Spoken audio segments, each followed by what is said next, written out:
be able to tell him.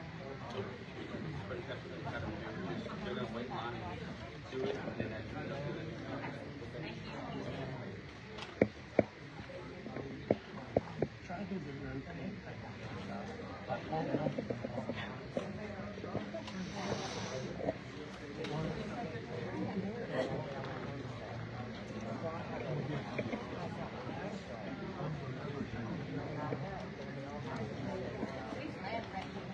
It says it's only 65, but it says it's full set to 65 now. But it says it's 73 in here.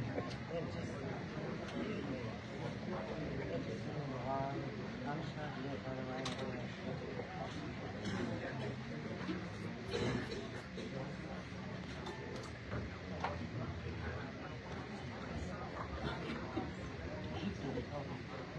It wasn't.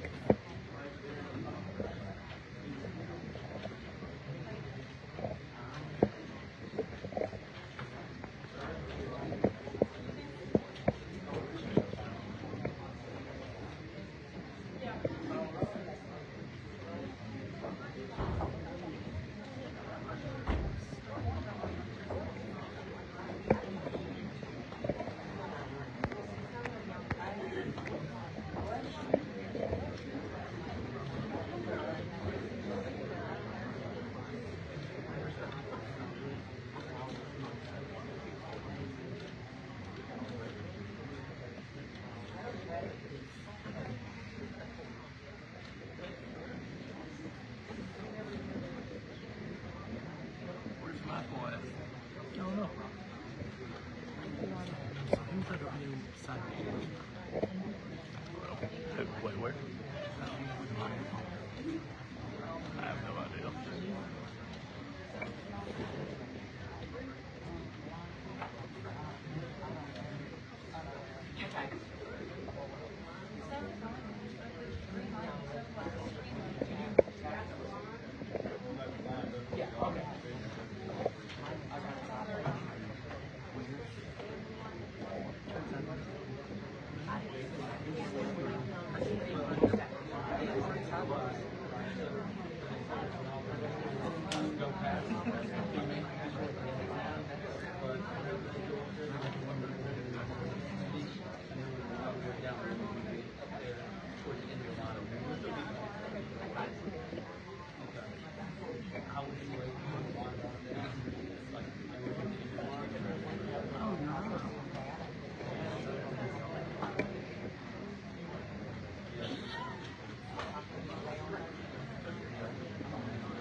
Let us pray. Most gracious Heavenly Father, we thank you for this beautiful day that you've given unto us. Father, we thank you for your love and your grace, your mercy that you have extended to us through your Son, Jesus. And Father, today we thank you. We thank you for our town.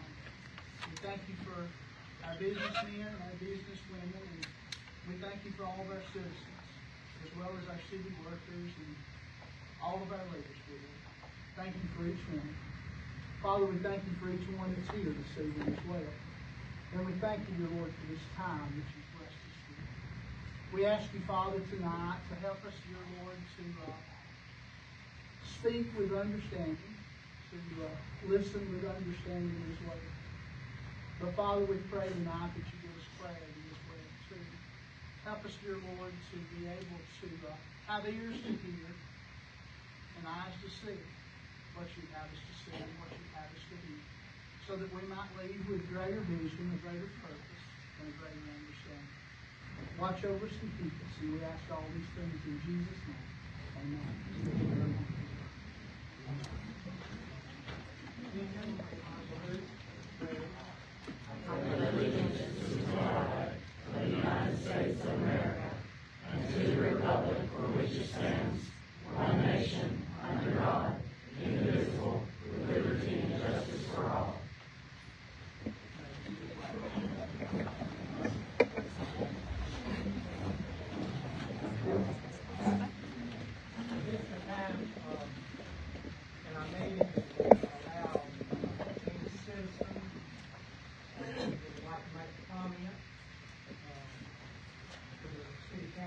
Citizen, I mean a resident of the city of Dept.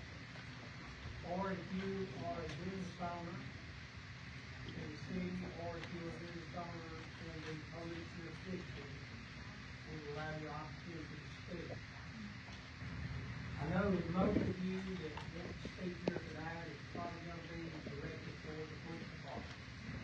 Now, there may be someone here that would have a comment that you'd like to make other than directed towards the police department. We're going to allow you that opportunity to do that.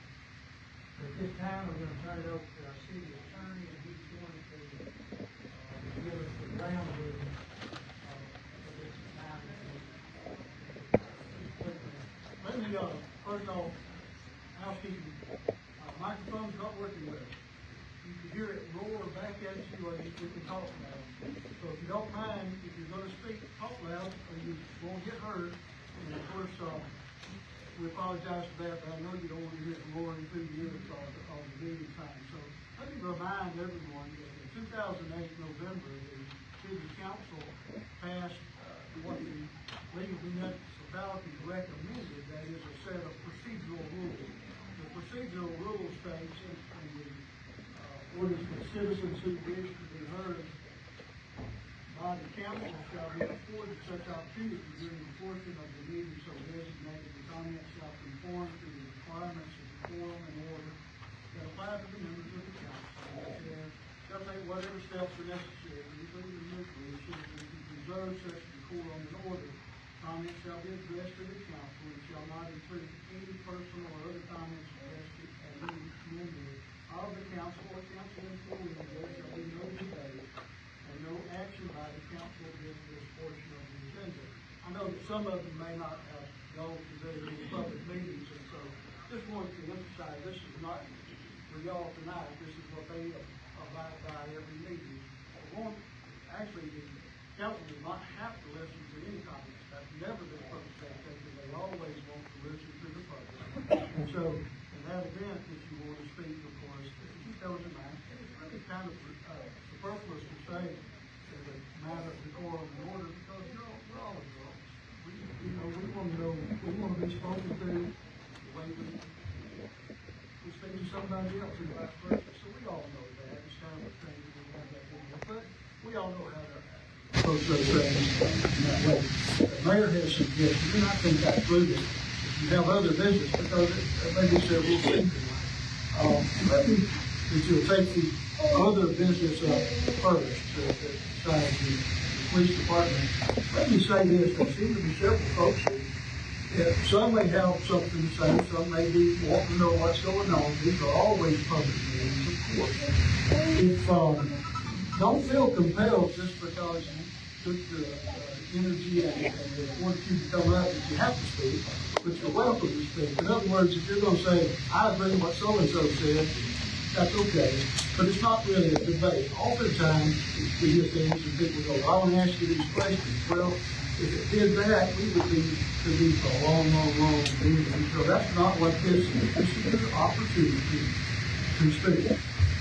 Anything I can do in the accountants.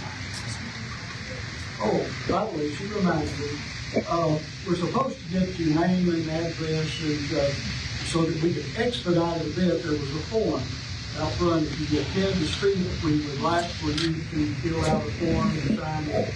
And so we won't have to take all that time to say that again. So if we have that. And by the way, because you filled one out was not is one that you treat. That's your choice. You can change your mind and treat anything else. Oh, everybody's telling you it's like that. This young lady up here, her hand almost high, is the one that's taking your photo. So if you got one and you have to turn it in to the police, give us a form so we can. Just set up, make a rush toward it, when you come up the street, and we have forms and you got it. They will have to fix them, might be something else. Just with that, we were prepared for a lot of comments tonight. We, the mayor, the city council, and the government, report what you feel about this situation is important to us. And so we welcome you and express how you feel, whether it's pro or con, how you feel for this matter. So, is there anyone here that would like to speak to any subject other than the police department? Mayor, before you take one, I apologize. It's always been 3 minutes. In other words, you have 3 minutes to speak, and that's what the legal department recommended that way.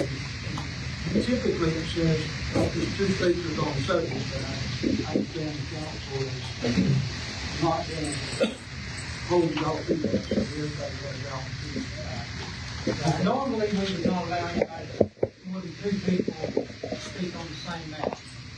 But, you know, we would leave what it is about 2 minutes. So again, is there anyone that like to speak on any subject matter other than the police department?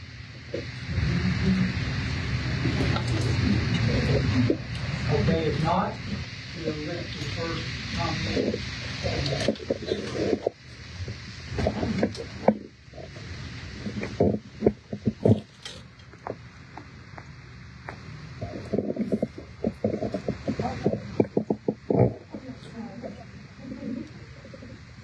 I don't know if you know, I wasn't there, she let me out twice. The other time, I did it. I did my job. So the 3 calls was different, here I was there. But, see if they want to do it. So, Officer Kelsey put on there, 1 paramedic, paramedic, I don't know against it. I should tell them to go up to the door of the house, up the door. He said, we're going to get on our property. Okay. All I'm doing is sit on his butt. I told him what's back. Because I went off and I did. I called it 3 times. I want to go and move it. You're up here, come up. And I asked him, can I get a report? Okay, that's it. I go myself home in the hospital. I won't do it. And they said, I didn't get sleepy for that. Well, I'll do it my name. Anyway, I had to go down there on Monday, Tuesday. I talked to her. Then he went around the corner up 2 feet. By that time, Officer Kelly was standing there. And he said, you come down here, hang in there. She said, don't get me in trouble. You come there, I got to be safe. He's calling out. Well, I report, you said, I couldn't get one. No, and two, I haven't heard that report. But I have been up at hospital several times to see them, see trucks that are causing most of it. And after I got into the hospital, some of face, I'm like, man, and this milk, well, I'm going to do it. I explained that, and told that, what's wrong, got my report, he's still staying there. Oh, yeah. So I did see that in there, twice. I did have my lady. I know this fellow, that's gonna be really good. Good looking man. Well, you might kind of cut.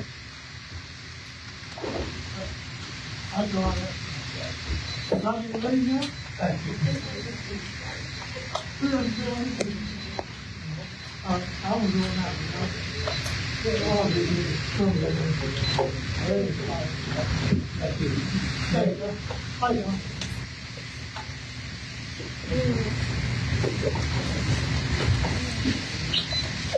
They don't have anything to do. I'm Chris Johnson.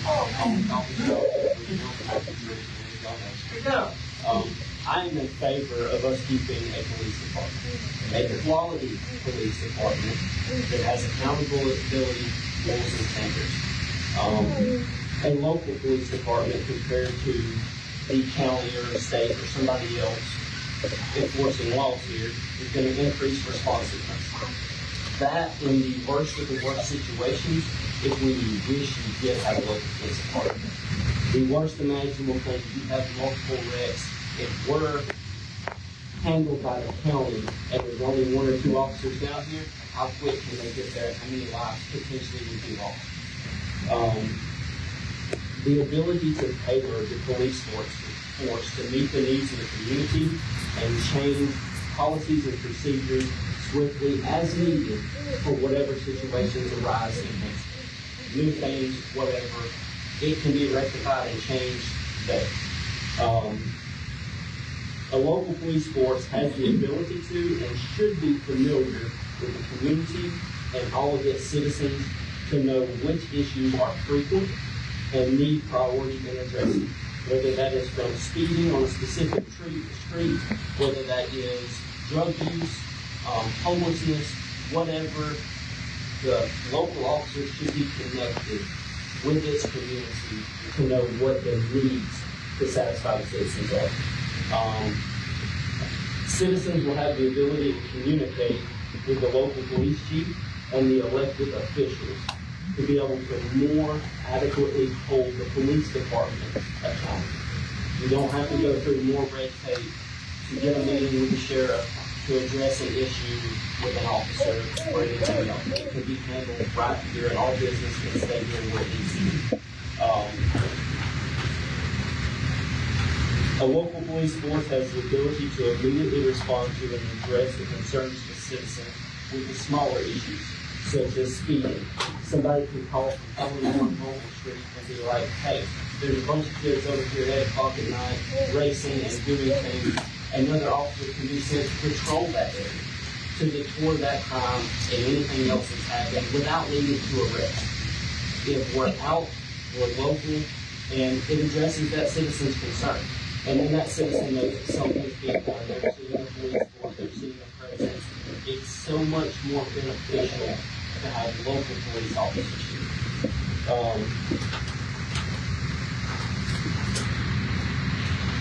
To my knowledge, only the police department can enforce municipal code. There may be another individual that can be hired. Can I have one with you? Let's keep in mind that So, those municipal codes can only be enforced by somebody in the police department and code enforcement. Those will be unenforceable, any municipal code, without a police department. So if they're abolished, there may be another way around that, but those municipal codes mean something to the citizens that are here. thank you very much. Thank y'all. Appreciate your time. Just please keep in mind that 3 months, okay? My name is Robert. I grew up in Hanceville. Graduated from there in 2016. I earned a degree out in Wallace in 2019. Life took me away from the city for a bit, but in 2024 I moved back because at the end of the day, this place is home. This is why I want to raise my daughter, build my future, and give back to the community that shaped me. I now serve on the Hanceville City Planning Commission. I teach government economics every day. And I'm running for city council because I believe in the potential of the city. Every day I teach my students about leadership, accountability, and the role of government of serving people. Principles that should guide us as we face the challenges ahead. Part of realizing that potential, though, is ensuring we have a police department that we can trust. What's come to light in recent weeks is not just disappointing, it's disheartening. By the actions of a few within our police department, it has shaken the very trust between law enforcement and the people they are meant to protect. Now, trust is hard to build and easy to destroy. And right now, this trust we have is increasing. Now, we have a choice. We can ignore the problem, we can burn everything down, or we can rebuild.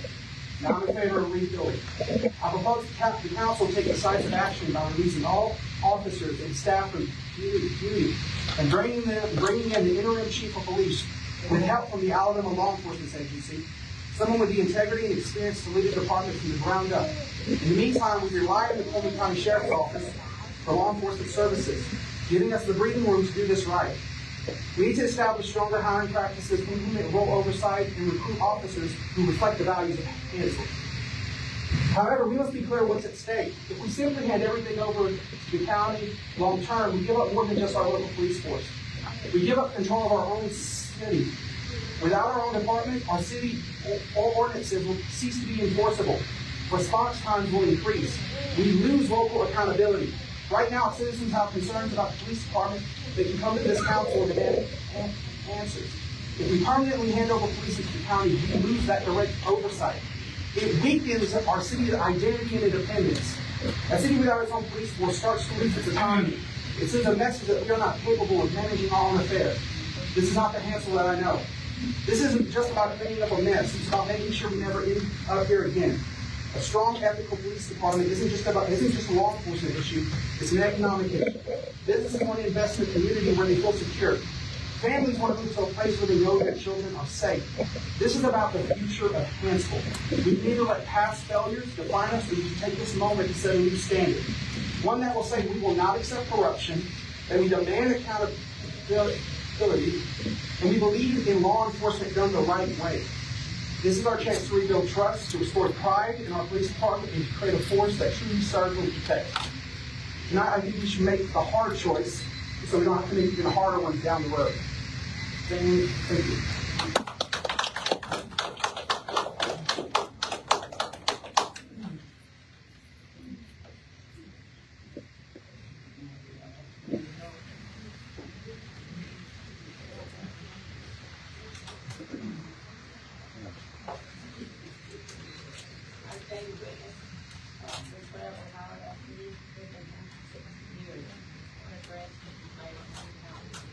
I would recommend to y'all that we keep the sheriff's department to be successful for the next election over with.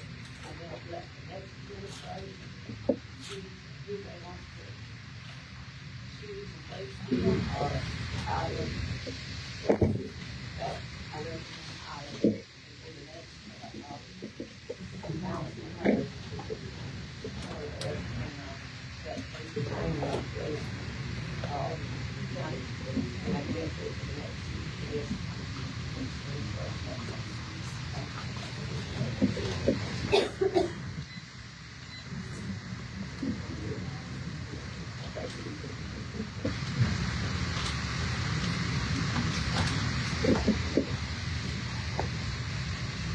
Okay, anybody else?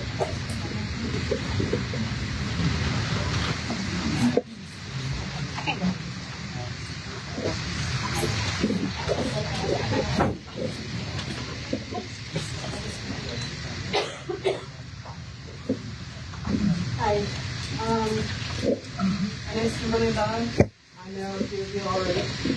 My question is, and I wish Mr. Parker was here, the VA, because he made a statement with Mr. Gentry that said that the police department being removed was an ongoing,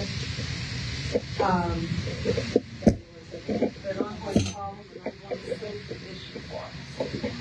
And I'd like to know in what regard was it a threat to our community, because the word used, that the police department is going through this it was like number 3 on his list of items, and then he would have been the city council. He said it was an ongoing threat to the community regarding the Hanceville Police Department. And he never elaborated why. Does anybody have any comment on that? It's really not a, sorry, it's really not a debate. It's a No, I'm not asking for a debate, I was just, They will listen to it and they will talk about it. okay, well, I think we do need an answer, especially because that meeting I was able to read, it's like, how is this an ongoing threat? So, anybody here can't answer that question, then I hope you will seek assistance from Mr. Farquhar today to explain that part, because it was also reprinted on the The other thing that I'd like to throw out there is, knowing how so many of us appreciate Mr. Gentry and the hard work that he's done, I highly recommend that maybe we seek his assistance with somebody in the Cullman County Sheriff's Office right now to recommend somebody to be our interim police chief. Let's not get rid of all of it, get rid of the dirt, get rid of the fraud, because there's a lot of undertones from the community about, sorry, everyone in here being fraudulent, and that there's a long history of fraud in this community. I've just been here since last year, so I don't know it. I don't want to know it really. But I think Mr. Gentry has the ability and quality to recommend a current police chief for us who might even want to be running for sheriff next time it goes around, that person might be able to start here and clean up the act. My other question is, that hall where they were able to access the evidence, who in here for the city council knew about that hole? I knew that the evidence was being held in that room. Mr. Sawyer? Here again, this is not a place for. This is my place, I thought this was for, oh, I'm not. This is like, you make your personal comment. That's all? They may, they want to be afterwards and they can consider all of these or some fun. Okay. So that's my concern is how many people know about it, and are they going to be held accountable? Because I know if it was me and my job, when I was working, I would definitely be held accountable. And I just think that's right. And this is for Mr. Crocker, I guess. I really do hope that he holds the police officers to the full state of the law. They're going to put somebody life in prison for robbery. I think we can go ahead and put these guys in for life for what they've done and for the oath that they've taken. And that's my true hope, because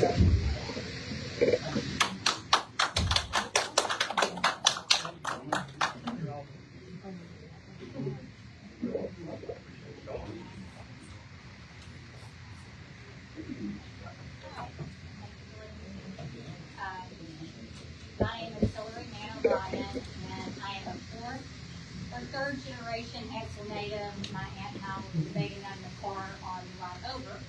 I'm also a fellow graduate of Hanceville High School. I attended Wallace State before graduating from the University of Alabama. I flew in from Tampa today because I care about my hometown. Even though I decided to move away and pursue another life, I was moved to attend this meeting tonight to attest to the fact there are good, intelligent people that live here and will live a positive change. They're in this very room. They are teaching at the high school I graduated from. Some of my classmates.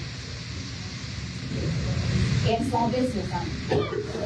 I now own my childhood home and would love to see downtown Hanceville grow and thrive into something safe and beautiful and want to just like it was back the way I remember it and my ancestors. I just want to reiterate that I'm all for a safe, growing, thriving future. Thank you.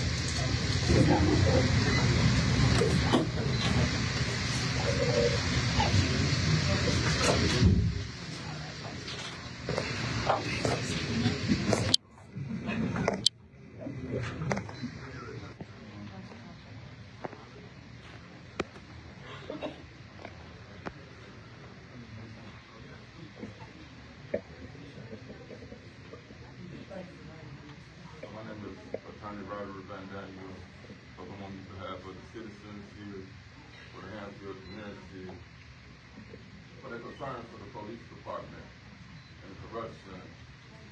For these citizens been harmed. These citizens' rights have been taken away from them. These citizens been facing injustice from the police officers here. Today they asking for fairness. Today they asking for a good police department with good officers who don't care about their concerns. These families have mothers that's been hurt. These families have had fathers who've been hurt by these officers. These families have had sons and grandmothers and grandfathers have been hurt by these officers for the Hanceville Police Department. These citizens just want transparency and they want accountability. They want accountability for the actions of these police officers, what they done to them. Your citizens believe in the police department. Your citizens believe in the oath that the police officers said that they will protect and serve the community that they live in. They have hope moving forward that the mayor and the city council will move forward with a police department. They're going to care about the citizens' concerns. Because this is America. This is America. This is the greatest country in the world. And we got to believe today in what's right. Right is right.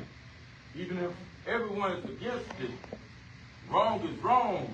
Even if everyone is for it. Today, Mayor, the council, the action do what's right for the citizens of Hanceville, also Cullman County for the state of Alabama, and across the whole United States of America, and do what's fair for them. I believe in the police officers. They're needed. Make sure you keep the police department, make sure they train, and they care about their citizens. Thank you all for listening.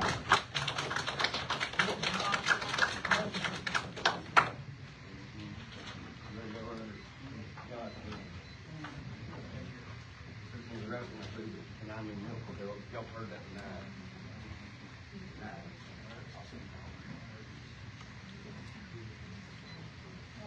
Well, my name is Dennis Brown. I have two boys, and I went to school here. I've lived here since I was 4. And I know most of the people here. But I have 3 boys. And one of them, every time we had to go to work, Hanceville would stop him and give him tickets.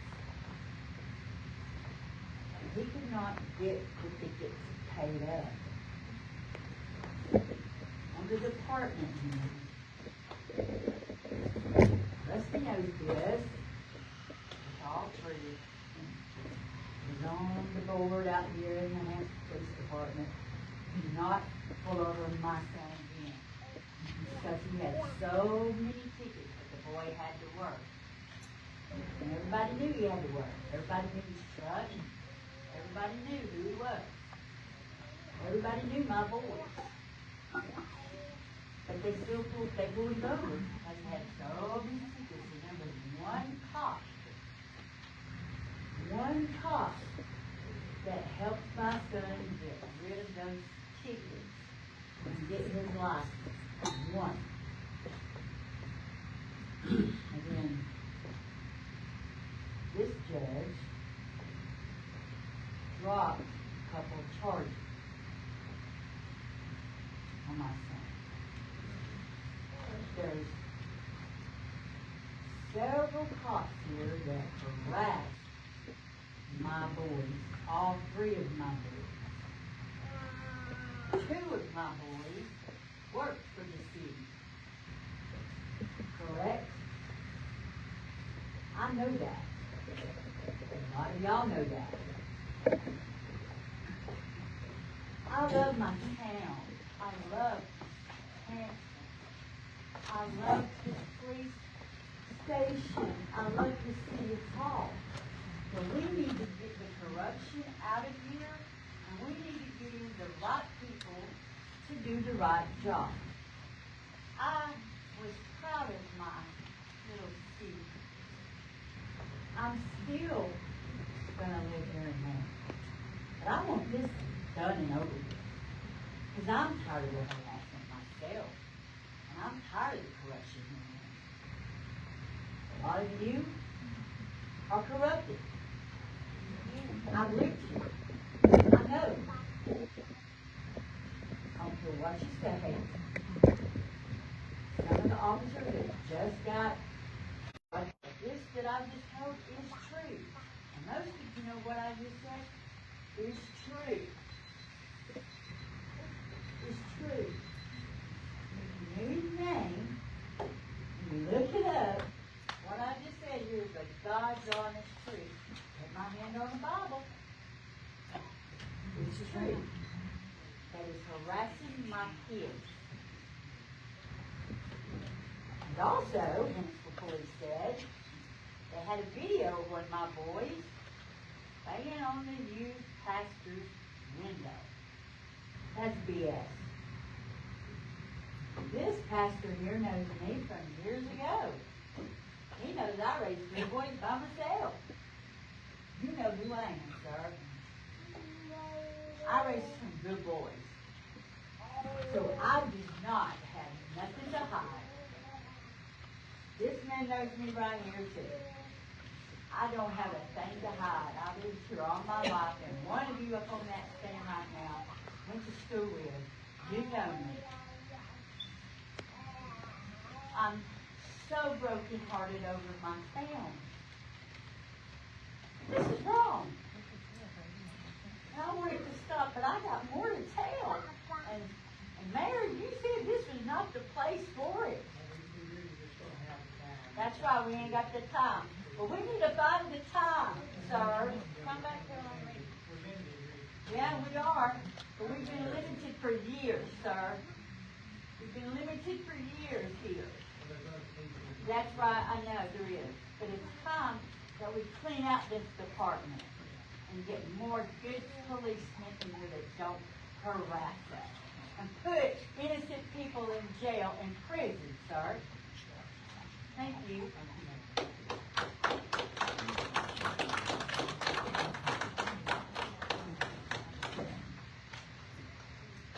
evening, Mayor, Council. I know most everybody knows me here, but some don't. For the ones that don't know me, I'm Janice Shelton. I have lived here in the city of Hanceville over 40 years. And yes, I'm heartbroken. No one knows I've done this, but I have talked to different citizens and businesses about what they think should be done here with the police department. I have yet met the first person that wants to see the police department dismantled. I have people said they don't feel safe because the police department's gone because of the response time that the county committed to them.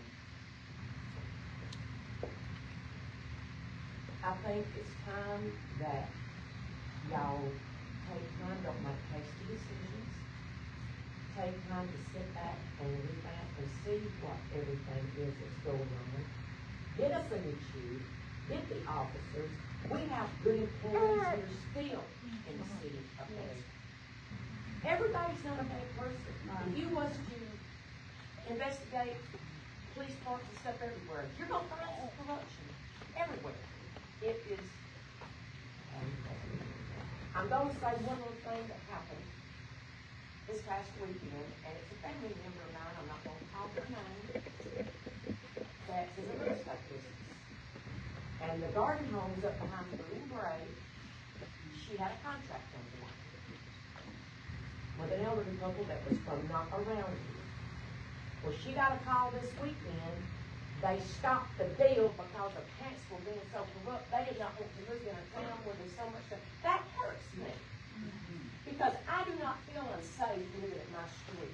And that's the way people is saying, they're saying, if they feel afraid and dangerous. I've never felt dangerous and afraid to live at my house. But it is hurting more than just, it's hurting businesses. But that's just one of the things that happen. And I hate that it happened. And I know y'all don't have any control of that. But that's what people on the outside is seeing.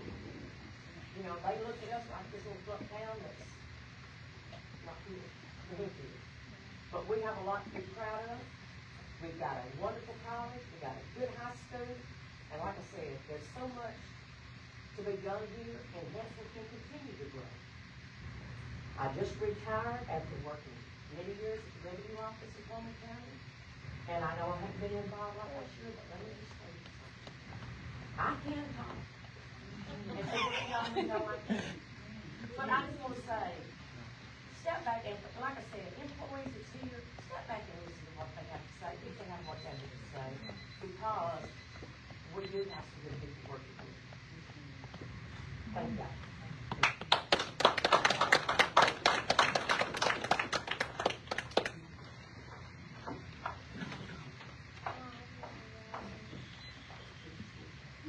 I promise this will be short and sweet.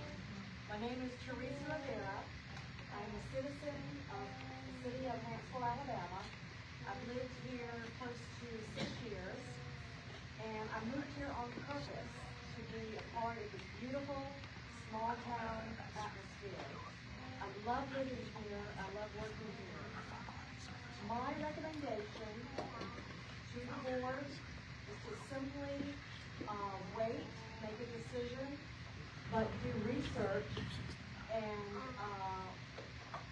do research on what other small towns are doing to maintain their police department. I recommend that we keep our police department. Let's keep the revenue in this town. Let's have paying jobs in this town. Let's not get it stolen. And that's it. Thank you.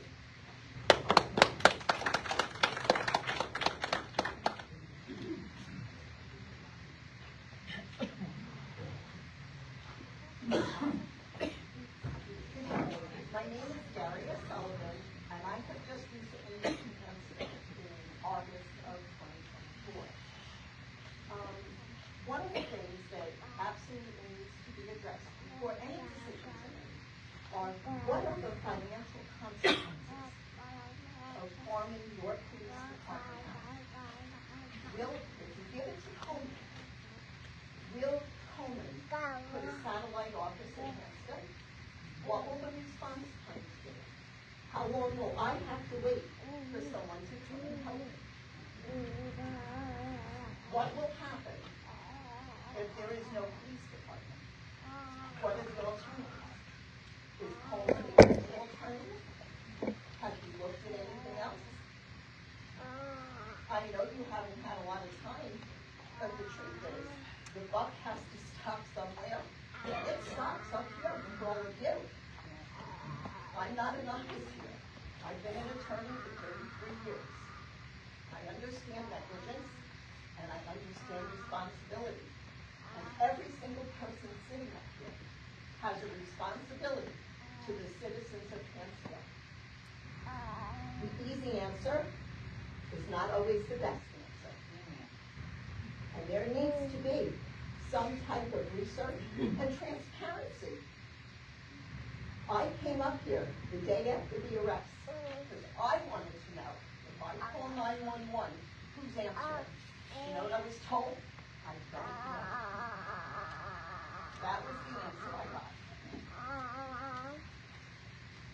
Transparency is key. And you are all responsible. So you need to meet your responsibility and take care of the citizens of Hanceville. Because right now, if you Google Hanceville, the only thing that comes up is this mess. It has affected our property values. It has affected our ability to sell our homes. It has affected businesses looking to come and invest.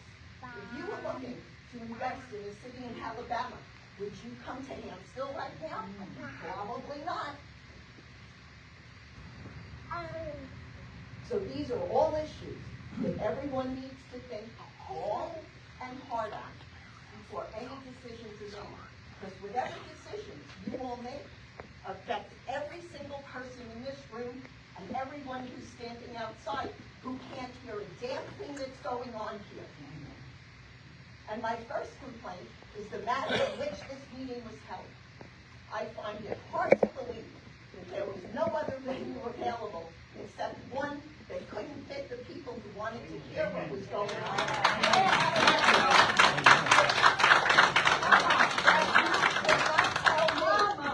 You should not tell me that I can Facebook. I can go on Facebook and stream the meeting?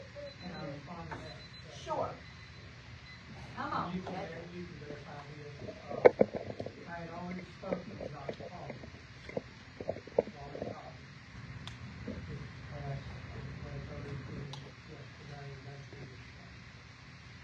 He had already made arrangements for us to meet. We had a meeting room where we could all get in. But, on an oversight, you have to give a 7-day notice statute for you to change the meeting places. And we did not do that. Okay, you know what? I think It was an oversight with all this thing going on. It was so limited, and we missed the deadline. We did intend to have this meeting before we started.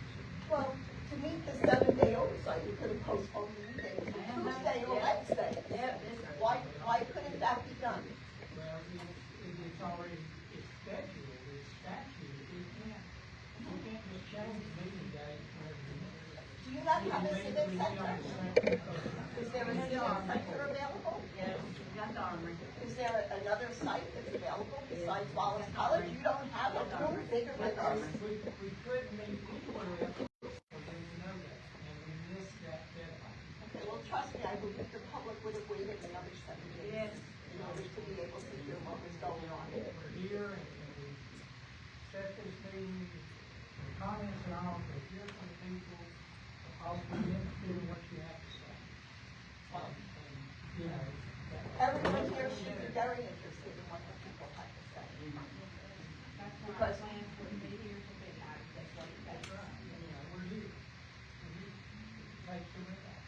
We're interested in what you have to say. Okay, well, that's what I have to say.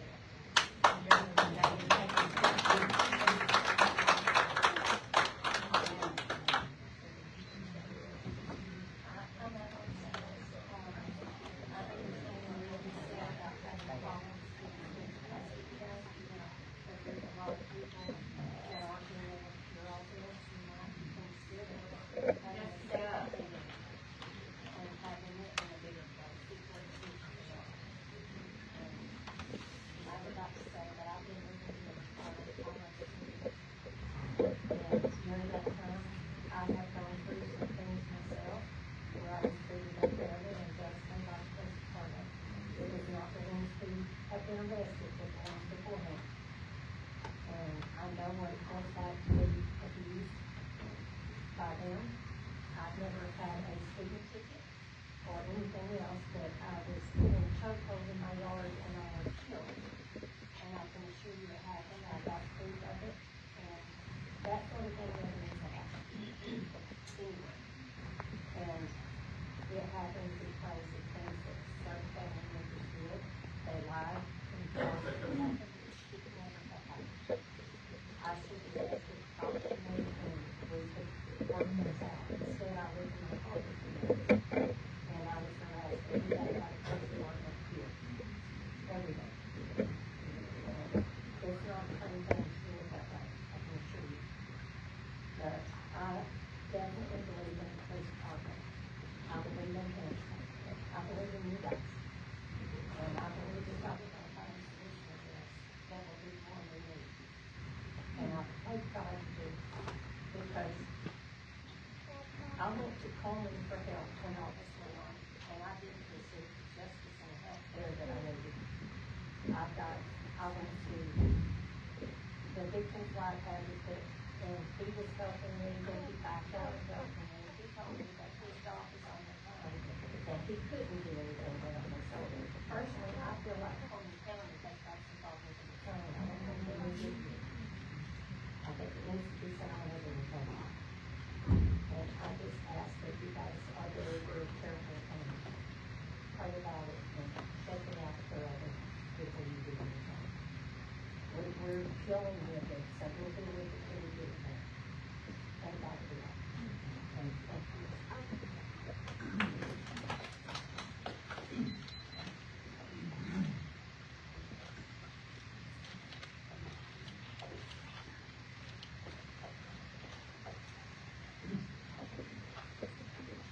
Good afternoon. Some of you already know who I am. My name is Brian Campbell. I've lived in Hanceville 62 years. And I was a victim of this police department. I would preface my remarks by saying, not one day, not 1 minute in my life have I ever been in any kind of trouble. Maybe it's me.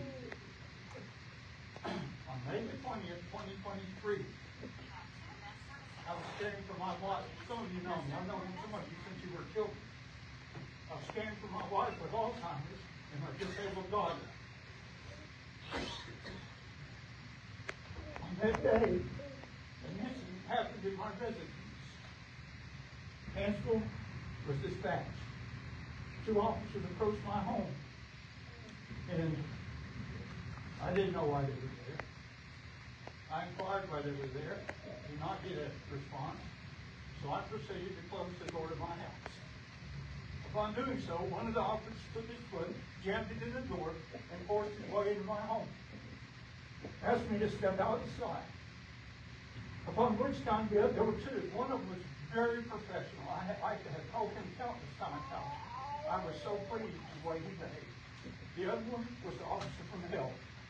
He's not currently on this board because during all this I prevailed in a lawsuit that took over 1 year and $17,000 of my money to defend myself. That officer hit me from behind, which I can't hardly still walk, with his knee, took me to the ground, and beat me mercifully. My attorneys have the photographs. Cullman Hospital has the records. I was handcuffed and roughed up really bad, placed in a police vehicle. It was May, so it wasn't very hot. It was not running. No air conditioning on, and I began to hyperventilate. I'm a 2-time survivor of cancer and a heart patient. While I was in that vehicle, when one of them finally returned to the vehicle, I was in real bad shape. An ambulance was dispatched and the paramedics. Well, the only problem I had was I couldn't breathe. Once I got air, I was fine. I was then taken by the officer who brutally beat me up to Hanceville jail. On the way to the jail, and I was never allowed to explain anything to him. I was never told I was under arrest. I was never told anything until I got on my way, until I got here. On the way, that officer said to me, men like you are nothing but pieces of human infamy. And that's not the words he used. I was married to my wife 52 years. I've never touched her, ever. The incident involved, and I was trying to tell them, which were all his mothers, she didn't know what she was doing in Fridays and the beautiful woman. I pulled her back by the hair, and I was signed into that. And that constituted your office independent domestic violence. Anyways, and that was all perpetrated by a 911 call where the person hung up.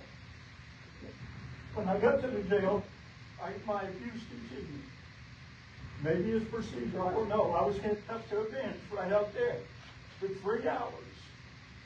I say this somewhat shamefully, but I'm a cancer survivor, and I'm incontinent. And while I was there, I desperately needed to go to the bathroom. I requested from the officer, and the city hall is right down the hall. And I'm a handcuff. Was denied. I urinated on myself. Then I was placed in filthy rags, and I'll tell you, I travel all around this world. And that's no lie. As a buyer for a major retailer, I've been in every country you can imagine. The facilities in this jail, and I hope they've changed, were filthy. Were feces on the wall, feces on the water fountain, feces all over the floor. Looked like it hadn't been cleaned in 5 years. Have any of you ever went in that jail and looked at it? I don't care if you're a criminal, you deserve better treatment than that. I was denied food and water because on the way to jail I said, why don't you just shoot me and take me out of my misery? I was put on suicide watch. No food, no water, no nothing. A kind lady jailer come up and had seen my record. She said, Mr. Campbell, I'll get you some water and they don't have to know. She said, I looked at your record. You've never been in any kind of trouble. I said, yes, ma'am, when I was younger, I got stupid kids. That's the extent of it. Long story short, I finally talked to one of the 3 chiefs that's no longer here. This young chief was a reasonable man, and I finally got to explain my story to him. And he was very empathetic, and I know it was only my word against your 2 officers. And he said to me, I will make a phone call and see what I can do, because I found out that my stay would be 2 days in jail, 48 hours. And I was charged with 2 felonies, domestic violence and resistance. I was told my bond was $2,000. So they proceeded to put me in that little jail. I spent the night in that jail. Next day, the chief did as he said. My magistrate came down. It was a Sunday. I had the money, cash, on $2,000. She said, pay your bond, you can go home. Went to pay my bond, and this may be the procedure. If it is, I've never been in trouble, I don't know. But I was told, we cannot take cash on the weekend. So that told me you can't even trust your own police department with cash. But if you use a credit card, we'll let you go home. Oh, but by the way, do you come from them stories? It's $200 more if you use your credit card. So I paid. I'm ready to go home. By the way, by this time I was not allowed a phone call. I was never told anything about my charges. I called my son, some of you know him. He's an upstanding citizen, was once the manager of LP down here. He's now a private contractor. He said, Daddy, they're not going to let you go home. I said, what do you mean? He said, they're not going to let me go home. He said, well, they told me that you're going to be transferred to Cullman. I said, why? They have you under a suicide watch. You have to be evaluated. So Sunday evening, and believe me, I'm no harm to you. And was certainly no threat to those 2 policemen. Either one of them could have taken me easier. I'm at Cullman Beach. I kept overnight. When the doctors saw my beat up body, they asked me, what could have possibly happened? And I told them, the only good thing that came out of that is the nicer of the 2 officers was the one who transported me. On the way to the hospital, I said, young man, tell me how you could possibly think that he could think that I was resisting. His exact words, and I'll never forget them.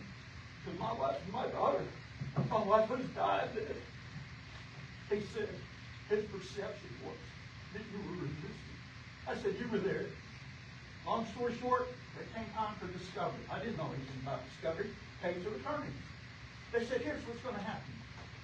They got to present their evidence, and you can present your evidence.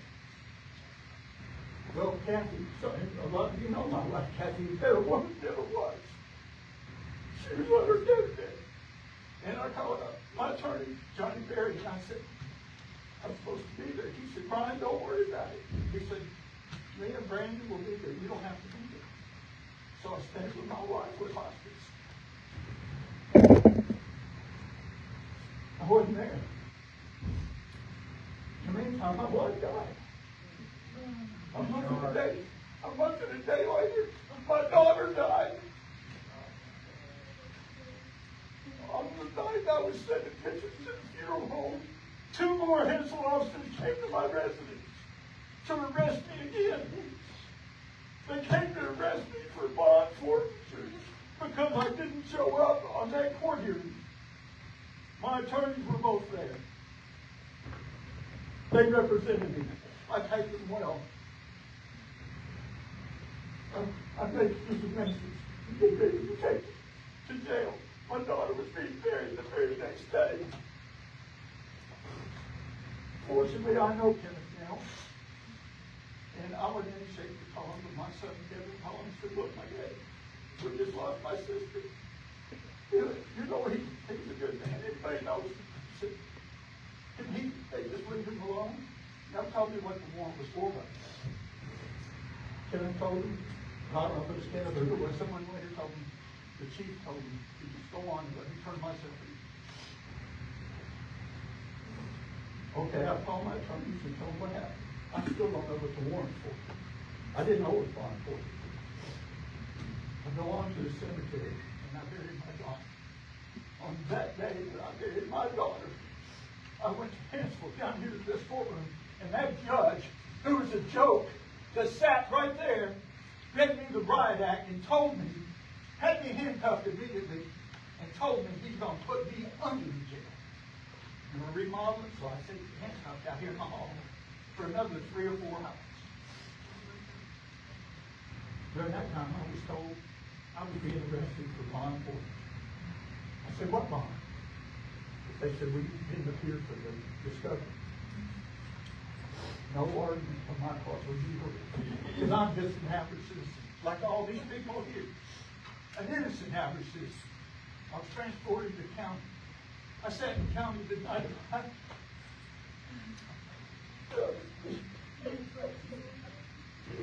The night of my daughter, she was buried, sat in county.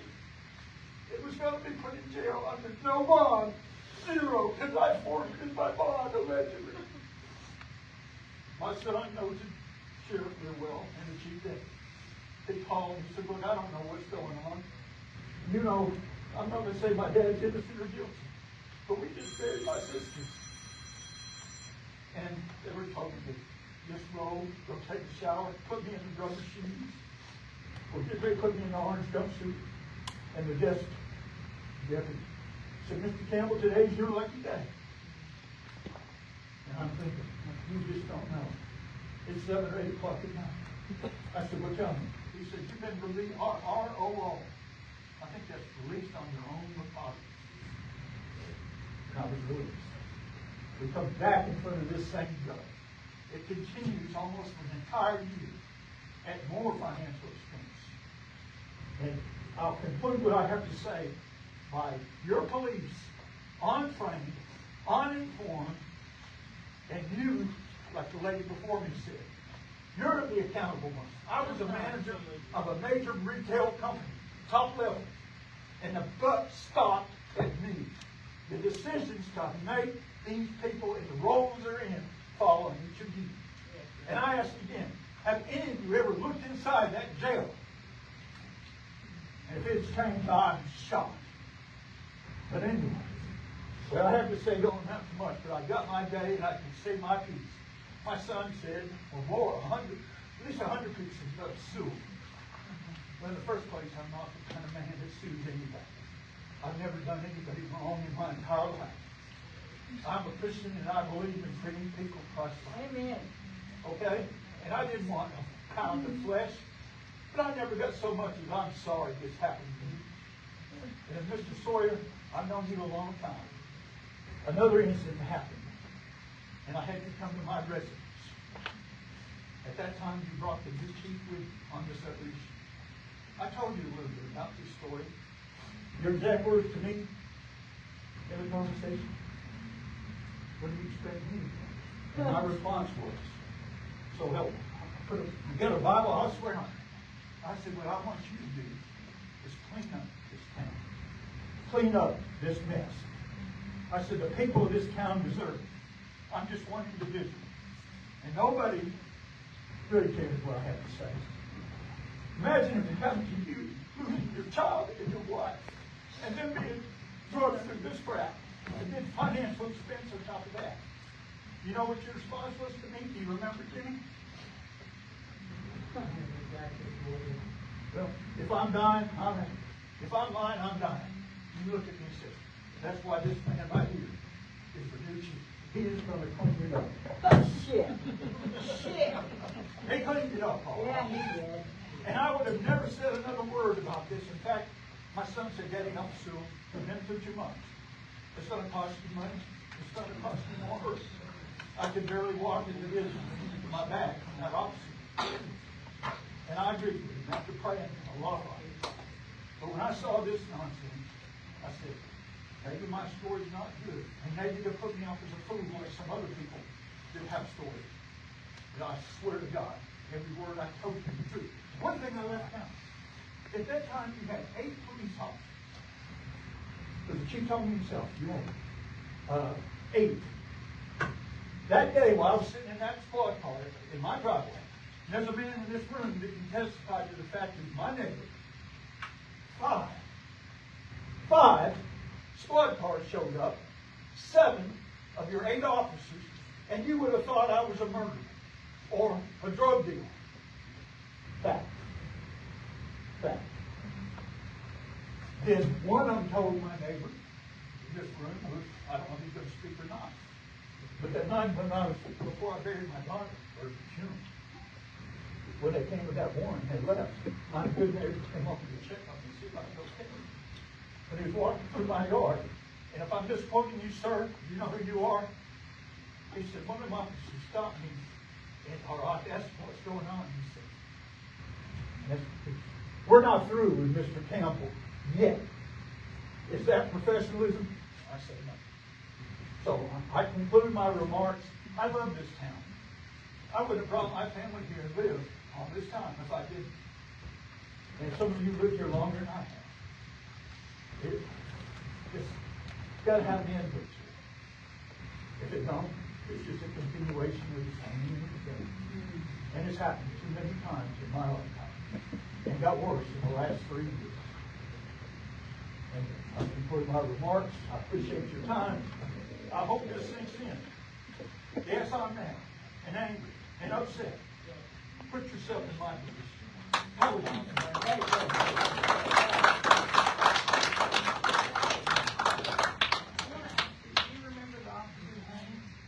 the one that beat me up so bad they let go of me. I've still got the paperwork in my home. The other officer was a good officer. I will not deny it. He was a wonderful police officer. And he may be one of the ones they kept. But he was professional. I got it in home. I don't know. I'd be glad to give it to the press or anyone else that wants to know.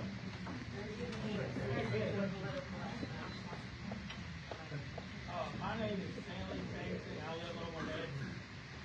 Tomorrow's 13th anniversary is when I signed the paper to buy this house. About 6 or 8 years ago, I started asking y'all to help me. And I asked all these police chiefs, Lieutenant Gale, the mayor, Mr. Sawyer, everybody, to slow this traffic down on Edmonton.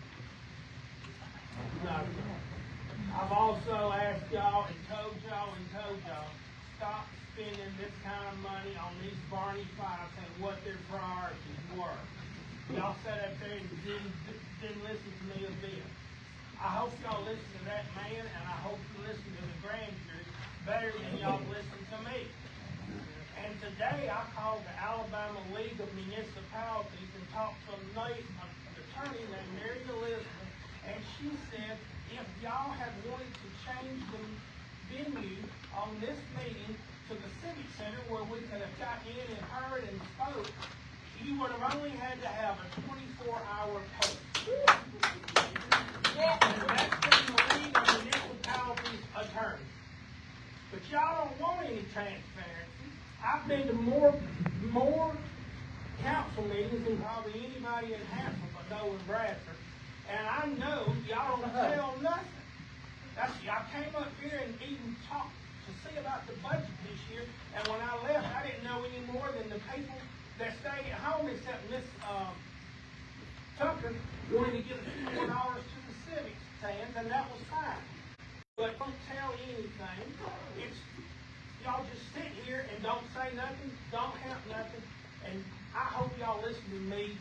I hope y'all listen to the grand jury and that gentleman better than y'all have me, because y'all hadn't done a thing for me. Thank y'all. Amen.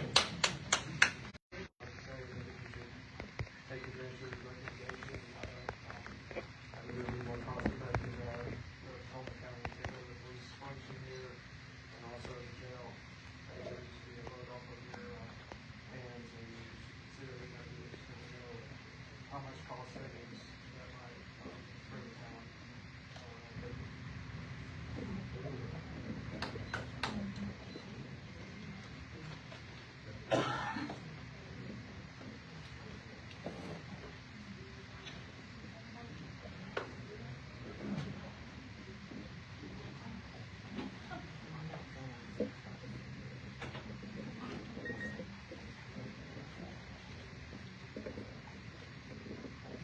My name is Daniel Joseph Davis.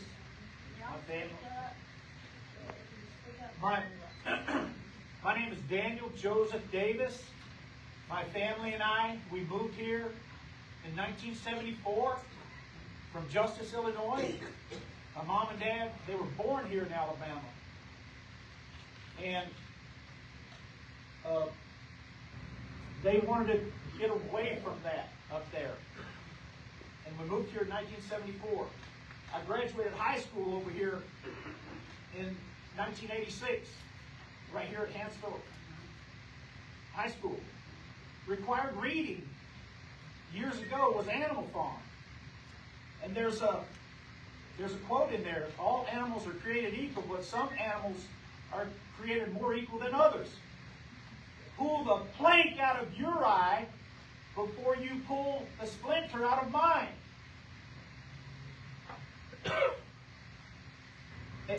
And I want to do the same thing. I want to pull the plank out of my eye before I pull the splinter out of yours.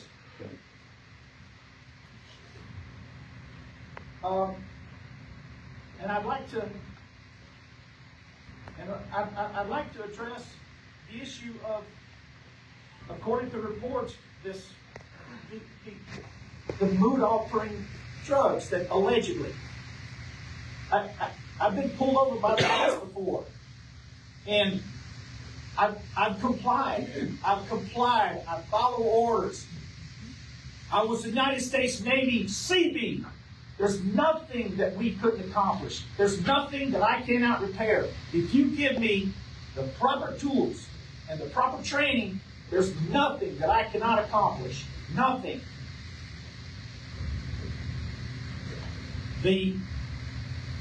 I learned to follow orders, but the orders, they need to be righteous too. When we're pulled over, if we exercise our Fifth Amendment right to remain silent, we're suspicious. We get threatened with arrest if we don't comply. We're complying. You cannot comply yourself out of tyranny. So now some of this makes sense when you're speaking with a law enforcement officer, which they're my neighbor too. You're my neighbor. I'm your neighbor. See yourself in me. See the humanity in me. I'm the same as you. I want the same thing you do.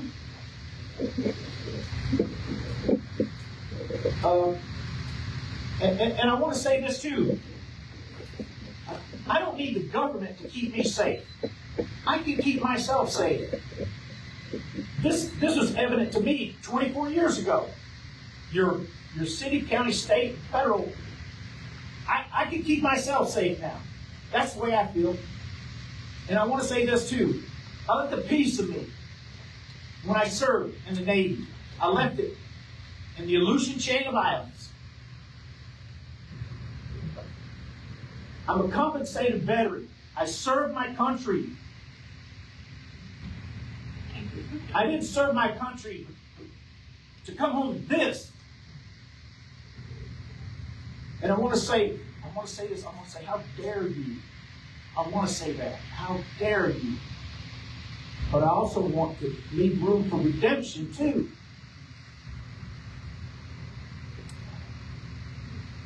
I want to say, and I want to bring this up too. Our lawmakers down in Montgomery, if you don't know this, there's a Safe Alabama package. Back to, yes, sir. Just one last thing, if you'll allow me, just this one last thing. Law enforcement dependent scholarships. They want us to pay for law enforcement's their children's college education. I don't want to pay for your children's college education if this is what the product that we're going to receive from it. I don't want, they're going to use public funds to pay for college tuition for the law enforcement's children. I disagree with that. And I want to say this. This police department, I don't sleep well already. This police department came to my house 3 times. 3 times.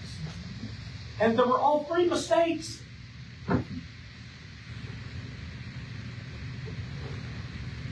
They came, the former police chief walked up behind me in my hobby shop, screamed at me, claimed that he thought that I was the burglar. I wasn't quick-witted enough to say, sir, chief, you're here late because I had a $4,000 air compressor stolen a year before that. And even before that, I made every effort.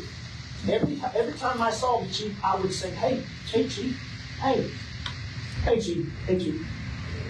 And when he scared me that day, it's like he didn't recognize me. The second time, they banged on my, checking my email.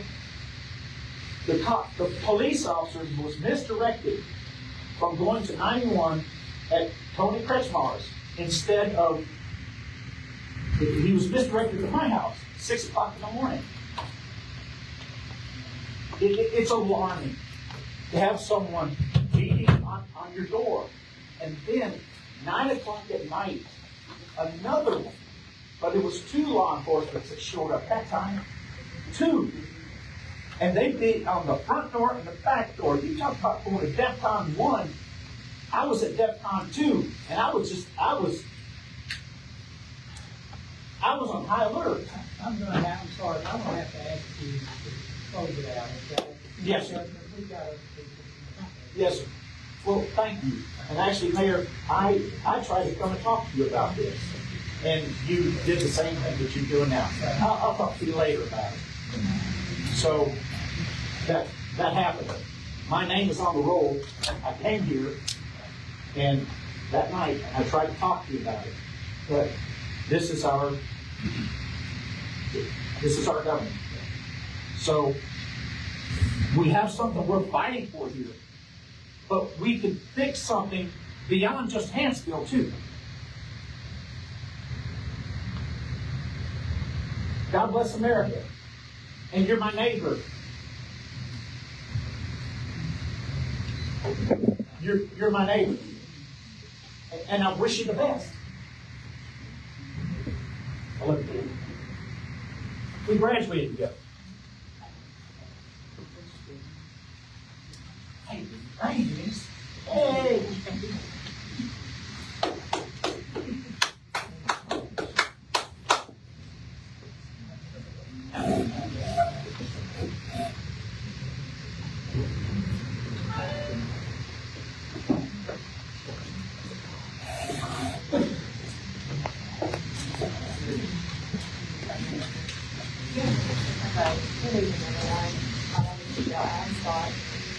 I have been employed by the city council for 15 years. Could you speak up, please? In my 15 years here, I have poured my heart and soul into everything I do. I have coordinated events such as my Quick Arts and Crafts Festival. I have taken up the Kids Night Out and made sure the children in this community had a school supplies. And I have also done the Kids Fish Rama along with the senior citizens. There has been wrongdoing by former officers, and I want to emphasize former officers, that none of the current police department employees have done. And the Hanceville citizens' trust has been lost. I mean, it has been lost, and it's deeply sad. So I asked, how can we change it? how can Hanceville Police Department have a police department? We need a police department. Appropriations have been made to remove those former officers where a clean slate has already begun. No current officer has ties, relationships, or extensive work history with the former officers that have been charged. There's a plan for success, and we were already working to make those changes needed. You have a small circle of officers, dispatchers and myself, which is about 12 of us. And we have been clear bringing on in many conversations that we have a commitment for the future. We want to see our police department move forward. Going forward, proposed to uphold a crucial element, to have a policy manual is equally monitored and upheld by the mayor, the legal team, and HR. If you don't have that, you don't have accountability, and you don't have any control of the department. Extensive background checks that potential candidates, but strict policies keeps misconduct at a minimum and corrects or removes officers of the department. Policy standards are not consistent in that. This can be done and should be done in a reset of the department. Having a rotating citizens advisory council with members selected by the mayor, the council, PD leaders, and the fire department to review citizens' complaints, policy recommendations, and violations to help us make our town what it needs to be. We need to assign a council member to a police department liaison to where they're in constant communication with the chief on all matters. That the chief needs to have a liaison from the council that they need to report everything. So y'all need to know everything that's going on in your police department. Y'all have a right to know everything that's going on in your police department. So in closing, with all respect to the grand jury, their opinion and their recommendations obviously should be considered. But what about the citizens of Vicksburg of Hanceville? Therefore, the people of Hanceville should have a say for what they want and how they think the reset can happen.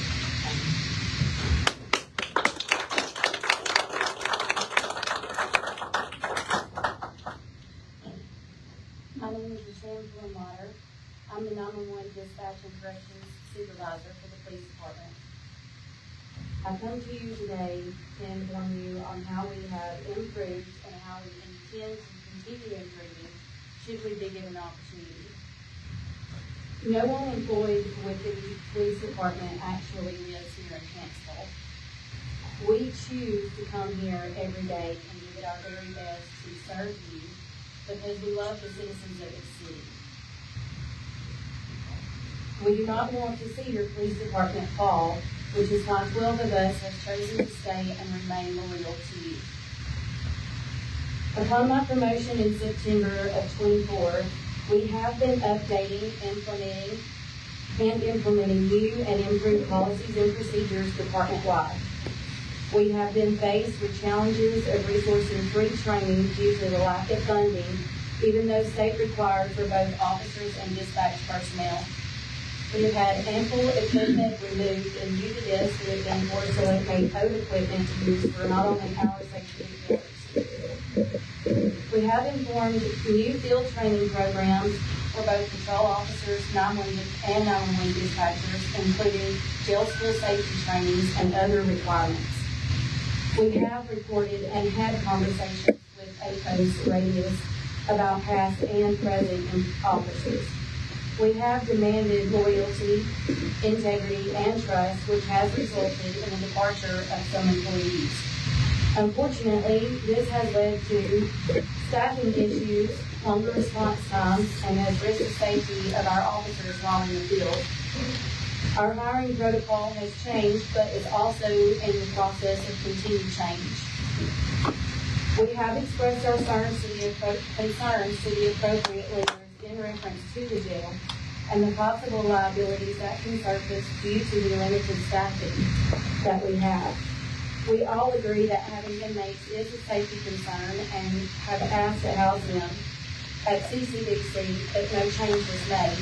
Due to this, we work the jail the best we can with the limited resources that we have. The citizens and business owners of Hanceville deserve to have a police department who quickly responds to their calls, cares about their well-being and their safety. Since fall of 2024, we have been actively making changes to better this department, and we ask for the opportunity to continue. In closing, the death of 911 dispatch supervisor Christopher Willingham was an unfortunate and tragic time for not only our police department, but also for his family. The accusations assumed by the grand jury were disrespectful and unnecessary. Thank you for your time.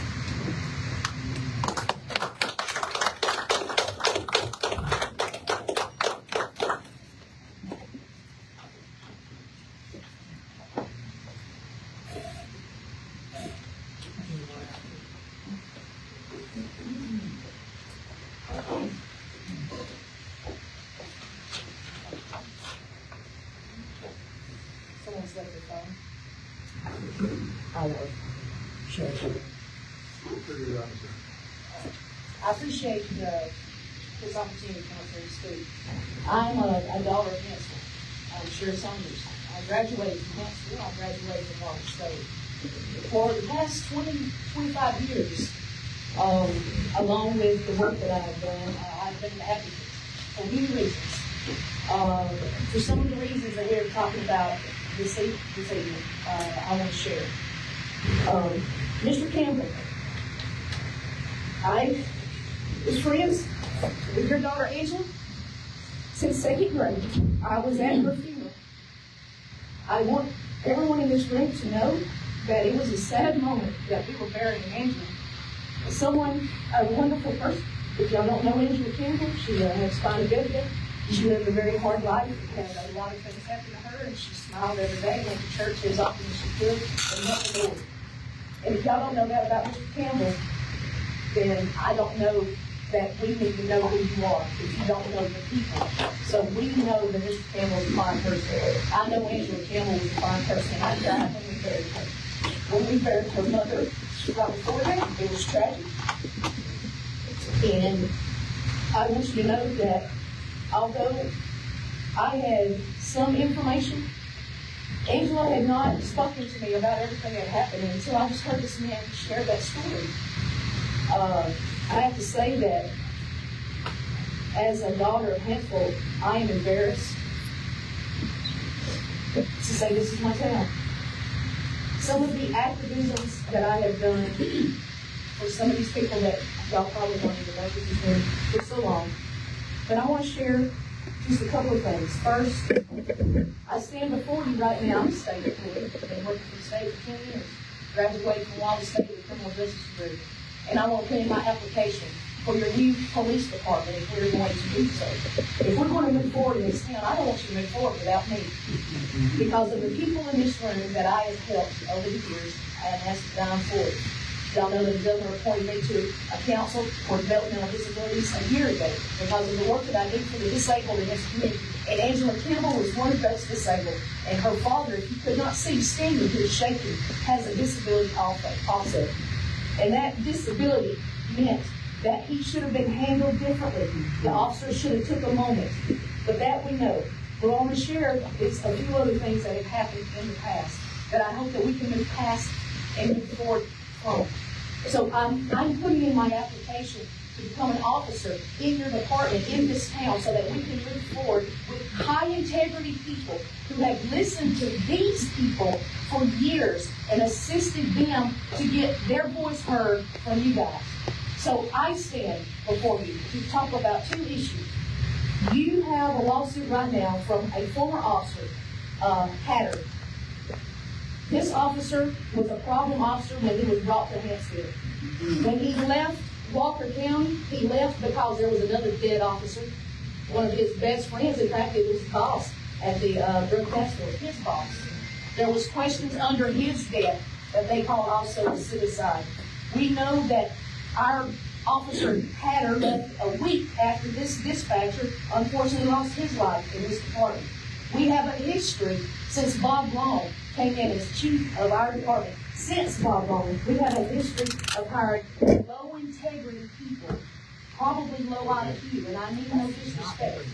What I am trying to say is, when you want to move forward and you want to make changes in this department, a town that I've been in since 1981, and many people will share stories that they have experienced of themselves in this town, but let me share this.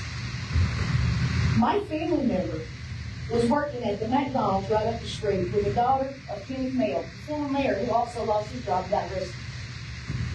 What this woman did, this young child, she must have been told by her daddy. So I'm going to share a story that a lot of people in this room may not know, but I know a few do, since they talked to me on Facebook. She was being used as a informant in the drug task force. She, on the duty, with my family member and a couple other kids working there, were told by her that she had a joint, and they could all just go out to her car and smoke it, everything would be great, and come back and make some chicken nuggets. But what happened was this. The daughter of the mayor, who supplied the joint, was sitting in her car when Hanceville, whoop, whoop, whoop, hauled up 3 cop cars, yanking kids out of this car, everybody getting shackled up, everybody's going to jail for marijuana, but the daughter of the mayor. Why would we want to move forward in a community and ask for a police force when the integrity of it is, you got the mayor's family setting kids up in a McDonald's for smoking a joint that she brought herself? We need to make sure that when we bring in this new department, or if we allow the sheriff's department, I would love to work for the sheriff's department, as long as I was put into this town, so that I could be a part of moving this town forward, helping to heal some of the wounds that have long been in play. Because I know that there are people in this room that has family members that may have directly been affected by officers, their testimony, and illegalities of their investigations that have placed them in prisons. I know people have lost their children because of allegations made by officers in this department. So I ask humbly, as a daughter of Hanceville, as someone who's standing before you, allow me to help you move forward. Allow me to help you bring back integrity into this department. Because if there is one thing I am known for, it is not my good looks or my hair, because y'all know I've had a ponytail since 1992. I don't know how to do much more than this right here. But what I can do is work in a department, help to build a team, be a part of that team, and show leadership so that everybody on the team wants to be on the same page that I am. High speed. I'm a veteran. I'm a bulldog. Allow the right people to move forward in this community, in this department, if you see fit to bring it forward into this community. And I appreciate this opportunity to speak. And please say a prayer for those people whose lives will never get back the way they used to be before this department made decisions that it made. Let's pray and let's try to heal the wounds of this community moving forward. Put the right person in the job. And my name, once again, is Sherry Saunders. And I'll give you my application again. Amen. Amen.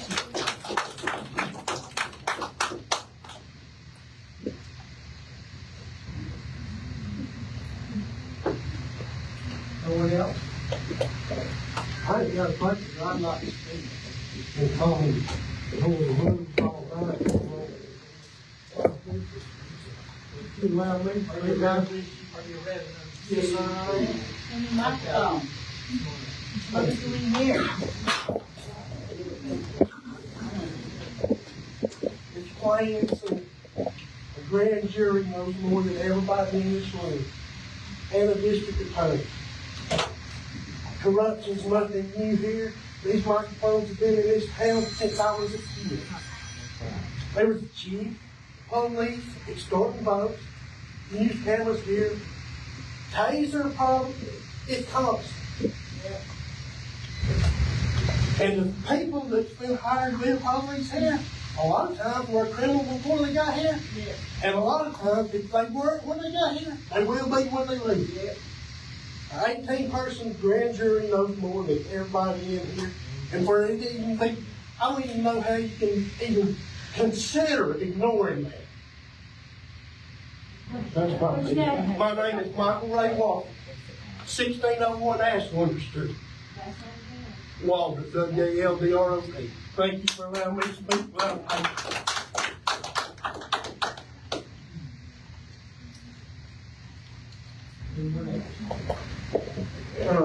either, and I wasn't gonna say anything, but. My name's Andrew Clocker, P-O-T-N-E-R. Andrew, I know three of you, you've been in my office, right across the street from the library, but the only time I ever see y'all is when you want money, or a donation.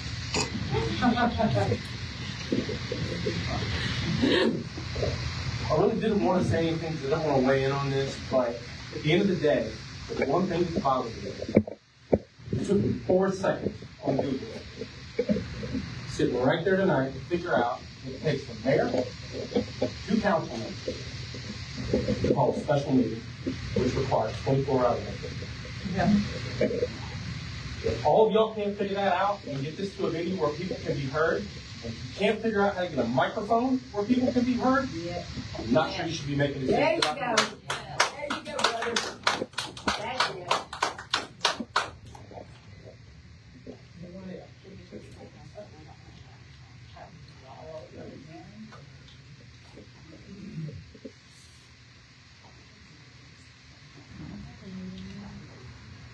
Okay, if there's no other comments, please allow council members to provide their comments to the end of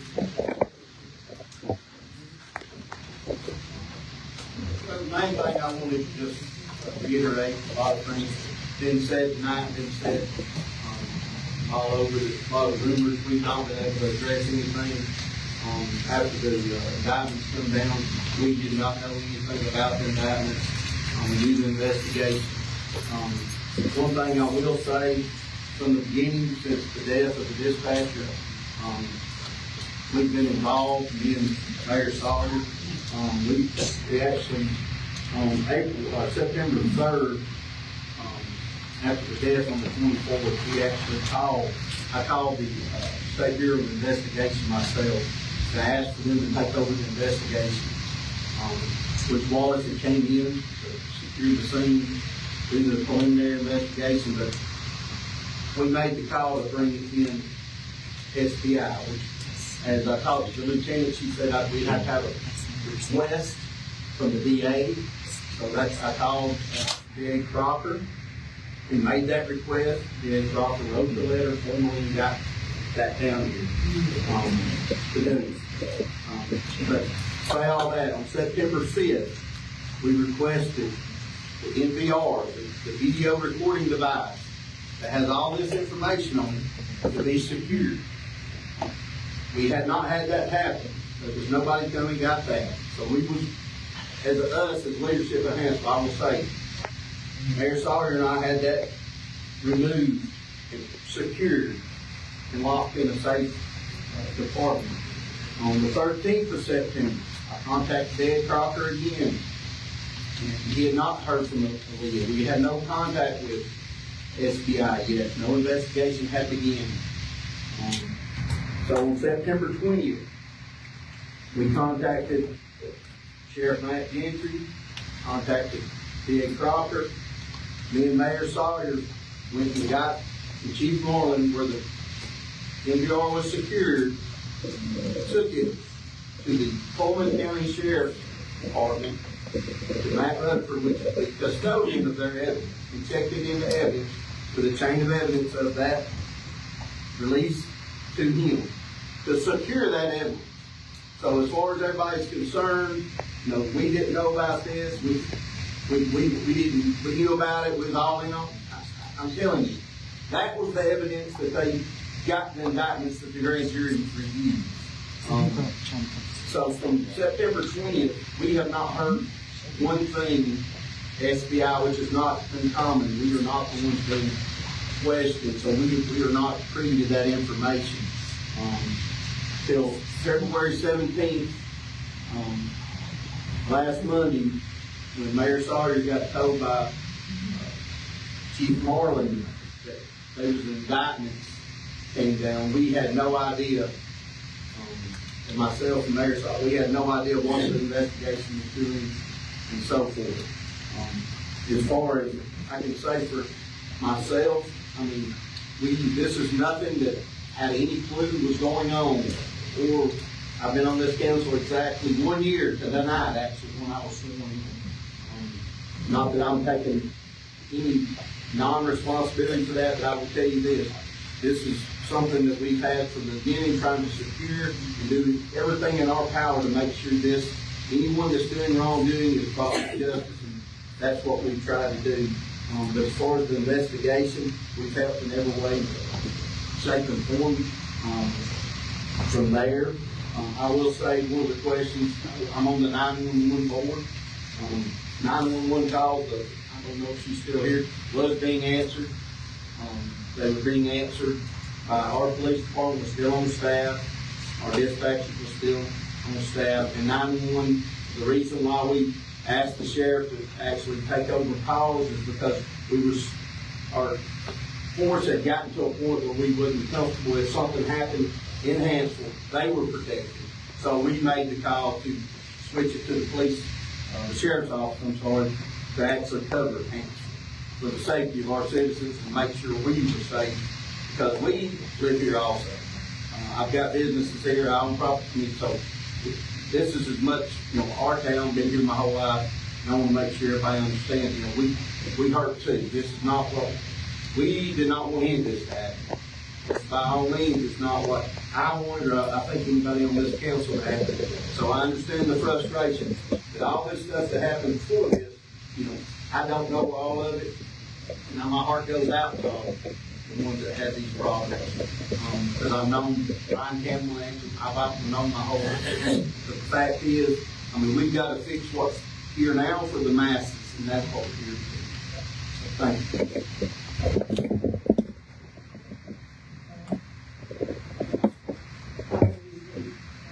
We have to fix what's here. We have to figure out how to move forward. I babysat Angela Campbell, went to church with him, sang in the choir. I had no idea what was happening in that city. And I'm so sorry that happened. Take graciously. And over the years, the officers, they sat with me in my son. They were there to vote my parents down. They helped our kids get across the streets. Not everyone is in a bad person. Unfortunately, we are all probably have it, and we have to act in some way to the best interests of the city of Hanceville. These are difficult decisions, and I know none of us are going to take them lightly. The trust has to be on. We have to just go and reach out and have what we see go forward as a council and as a town, and we owe that, as we need to say to the people who elected us. It is our responsibility and let us know. We have to do what's best for all of them. We don't do. I want to go to bed at night just like you do. And you know what I'm saying. You know my grandchildren are saying. And I'm going to do everything in my power to make sure that we do this, to be right. And do everyone's best interest.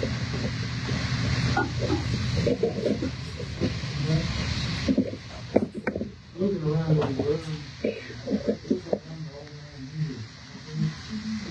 this is my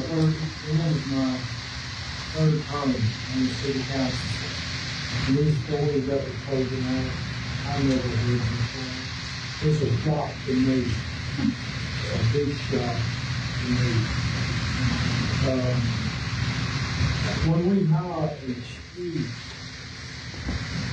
police, we hire him to handle the department. We give the department to him, to him.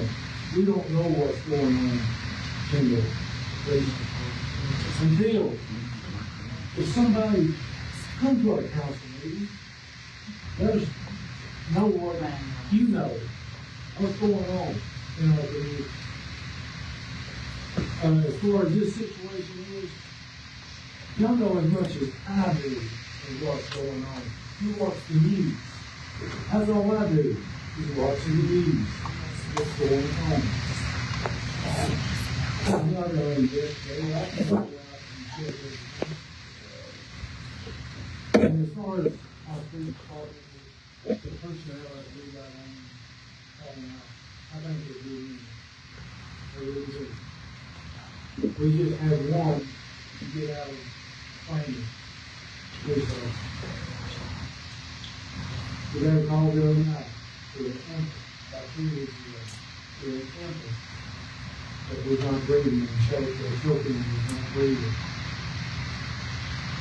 They called him in, and before all the paramedics could get to the scene, the police officers out there first. He went out and started CPR, and he's been accredited to saving that infant's life. We gave him an award, and the citation guys, the last one. And so, I hate that. Everybody hates that. But we gotta take our time. We're not going to jump into this full forward. We're going to take our time and try to do it right. We're human. We make mistakes. So we want to try to we just passed like Howard and realized again about these people that came in and spoke about presenting their past experience.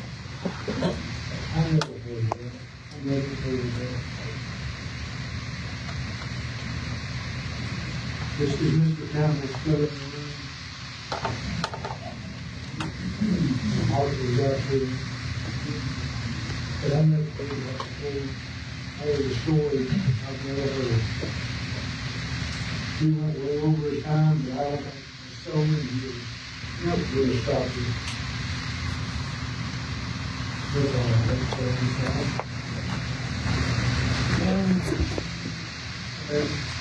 I'd like to say that we talked about love stops and drugs, what we know that. And we regret it. Nobody takes it worse than we do. I lived here for years at school at Hanceville.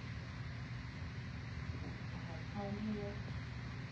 I was the wife of a law enforcement officer.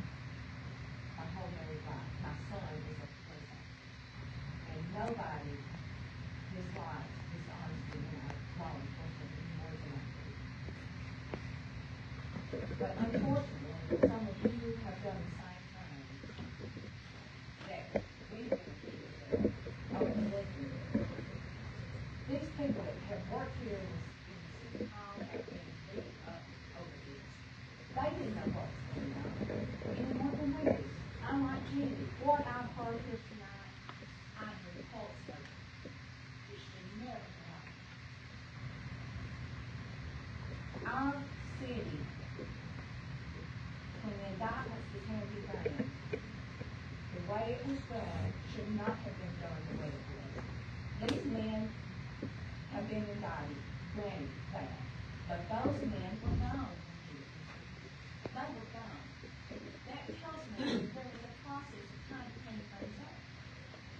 And one of them, and had been gone for months, and one of them was a reserve that hadn't been here in months. But they didn't bother to say that. We got indicted, not only by the grand jury, but we got indicted by the way it was put out. Now, I'm sorry, and if I make somebody mad over it, I can't help it. And you may not like me after I'm finished, but there was a better way to do it.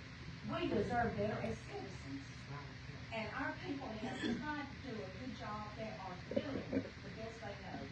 Our street department, you know, you start down-mouthing and beating our people up, they are so defeated.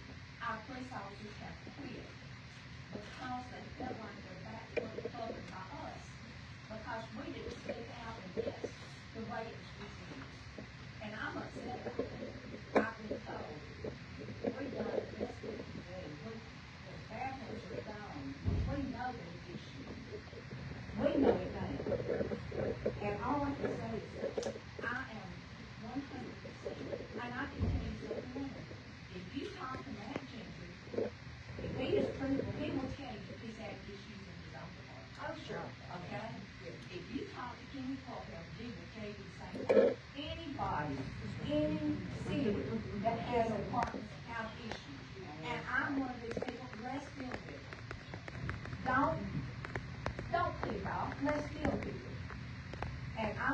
about covering up. Denise, Noah's your son. Yes, ma'am. I know Noah. He's a good kid. Thank you, ma'am. Thank you, ma'am. I've got said all that I want to say about it, and I'm like, Jimmy, Yeah. that little guy, that officer, Terry, Cub, or with that family to be, we can't have him here.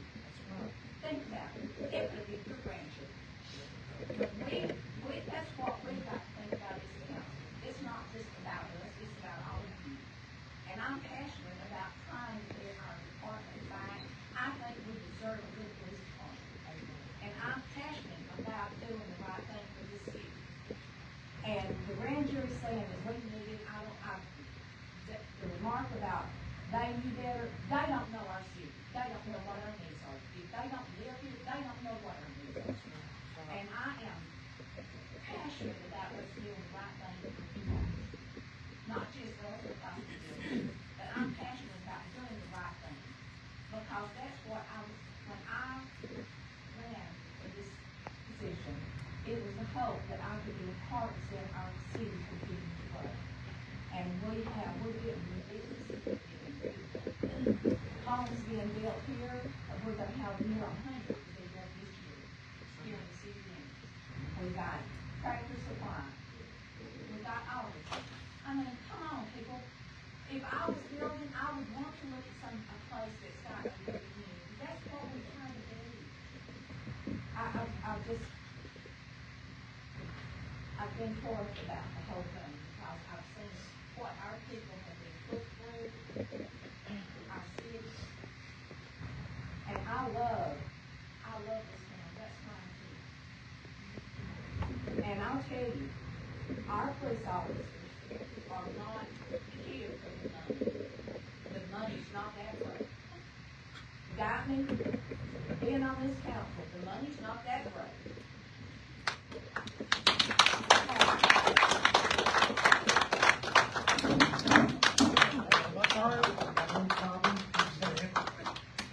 I don't live here, but I'd like to say 4 sentences for 30,000 people. If you like. Nobody's stopping me for this. Go ahead. You know, as an outsider, I live in Cullman. As an outsider, I follow all of this. I agree 100%. How can Hanceville be a den of criminals? I know people here. My son works for the police department. He's not a criminal. I don't believe any of these people that work for the police department anymore are criminals. Just like you said, the ones, the 4 and the 5, they're gone. They've been gone. So how can we say that it's a corrupt department and it's a criminal enterprise? I think the police department deserves another opportunity. I think it's up to you guys to make sure that the right people are leading. Someone said there needed to be a liaison between one of you and the department. That'd go a long way. That's right. Thank you.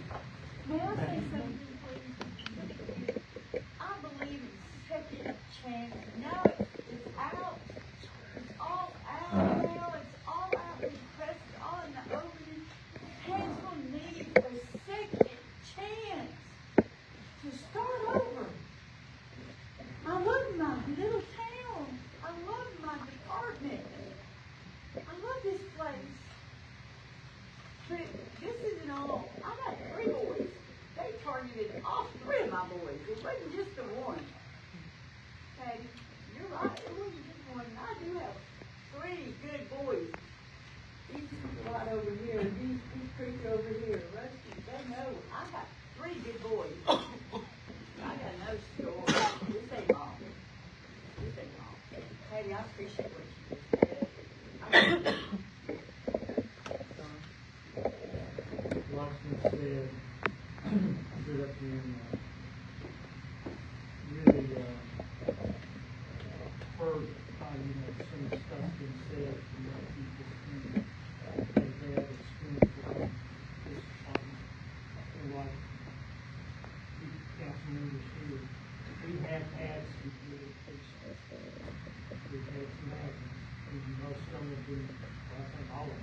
figured out now.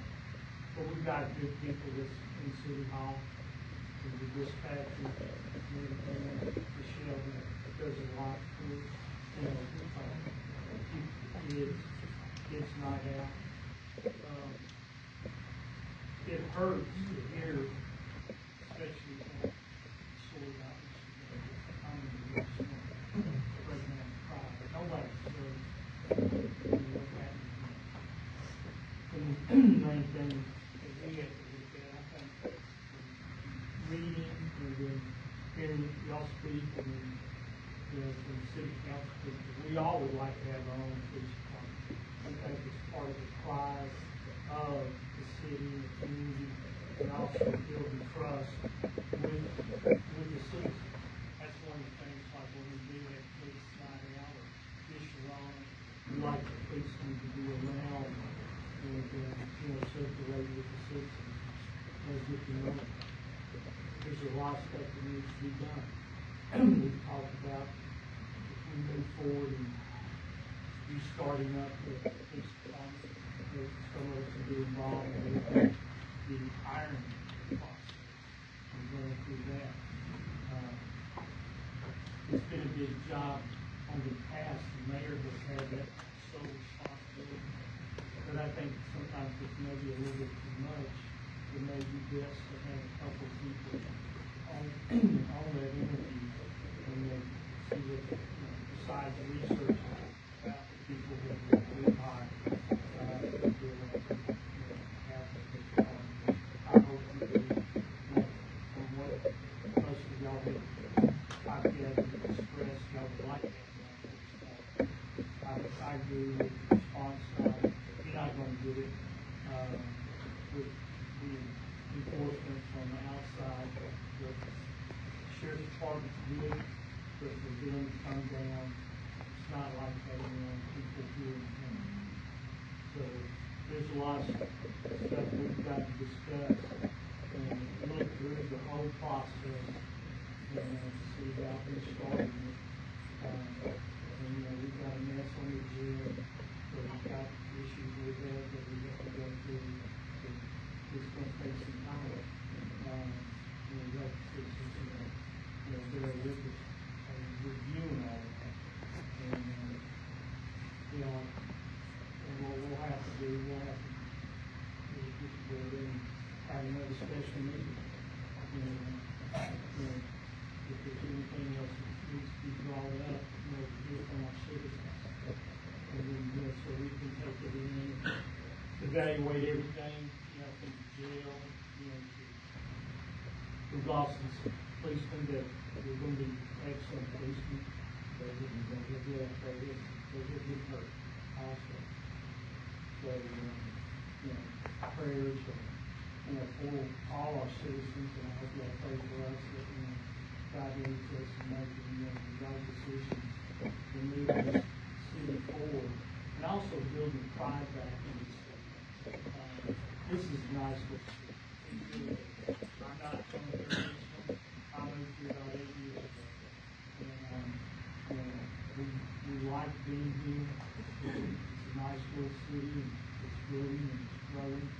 And we'd like to continue to see that through.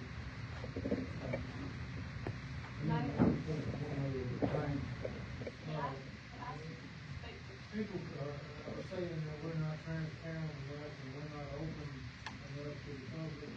How can we get more open? Come to our council meetings, and sometimes they may not hold it for 10 minutes. On average, it's 30 minutes. Come to a council meeting, ask questions. We have a, you heard tonight, we have a time limit that you can come up and speak, but we try to be as open as we can, and but I don't know how we can be more open than we are. I'd like to address the mayor.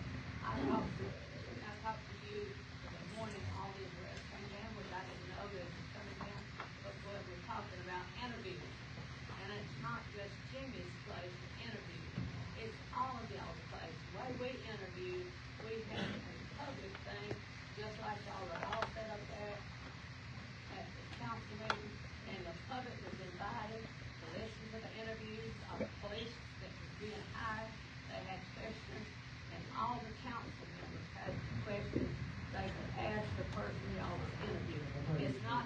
mayor's place to interview or to hire. It is all of his place to interview on these people that y'all are hiring and get their background. Those two that we interviewed, I knew the background. I knew they was lying when I interviewed, and I knew we were not gonna hire them. But always let the council, all the council be in on it, not just the mayor. Don't put it all on the mayor, because it's all on his responsibility to check their background, to see where they've been. And they said, I talked to the police, Matt Gentry, and he said they had let two of those that was arrested go from up there. I don't know if y'all interviewed them, I don't know. But y'all, if they had been let go from up there for misconduct or whatever, then they should have been hired now. Amen. So I should say, I was the mayor here 4 years, and I did see about the police chief. I let one go because he wasn't doing his job. The next one he resigned, and the next one he passed away, I'm sorry to say. But we had a good police department. We didn't have any of this. I was back there in dispatch. A lot of times I would go back there in dispatch. I was around and visiting and seeing what was going on. And they can tell you that Penny was heartbeat. She left us, but then she came back. She was a clerk. But you've got to know what's going on. You can't sit up there and just listen out here. You've got to get out into the community and know what's going on. And you've got to know about the police that you're hiring. You've got to check their background. Just don't take their word for it, because they will sit right there and lie. Thank you.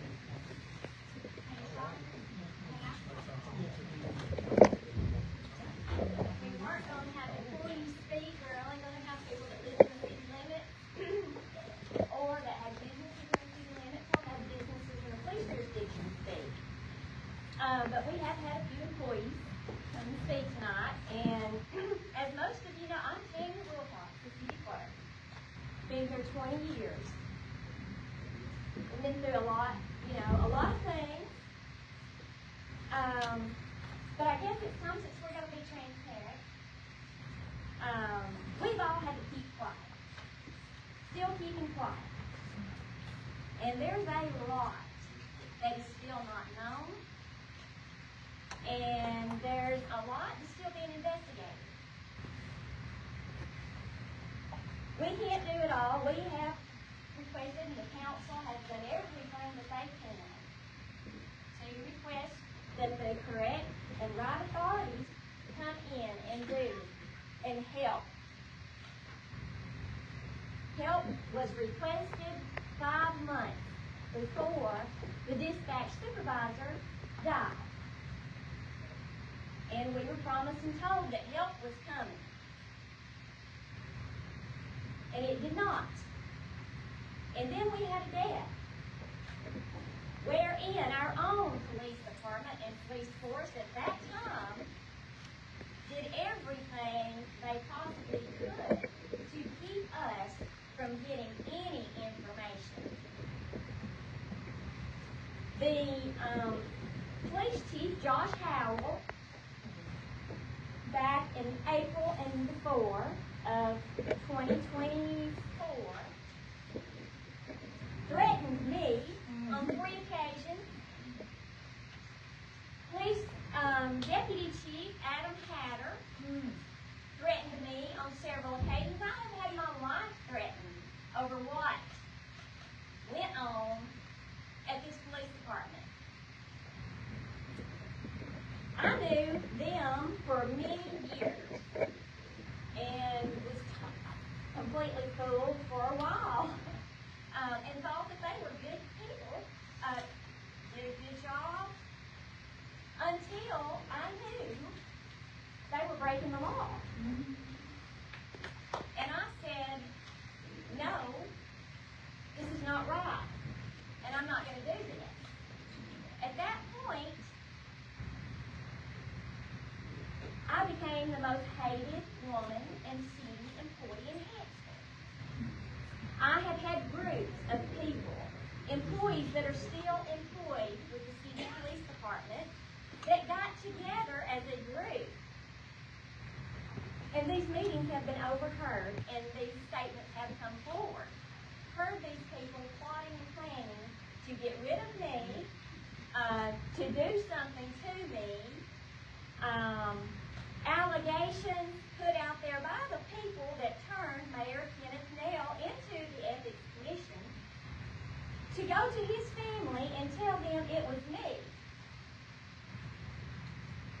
So that I would be the most hated woman in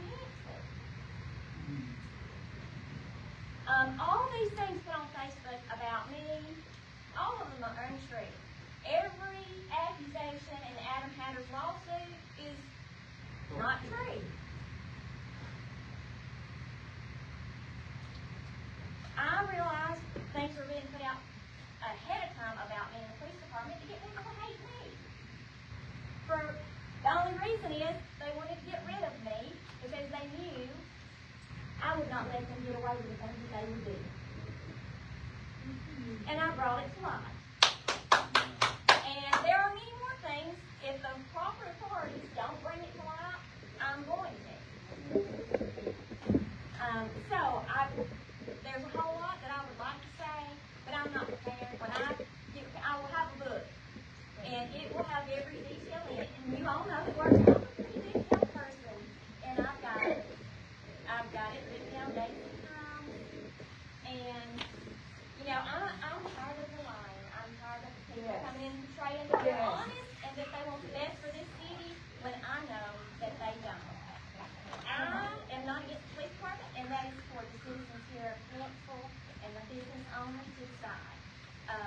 To let your council members who represent this community and who will make the decisions, let them know what you want.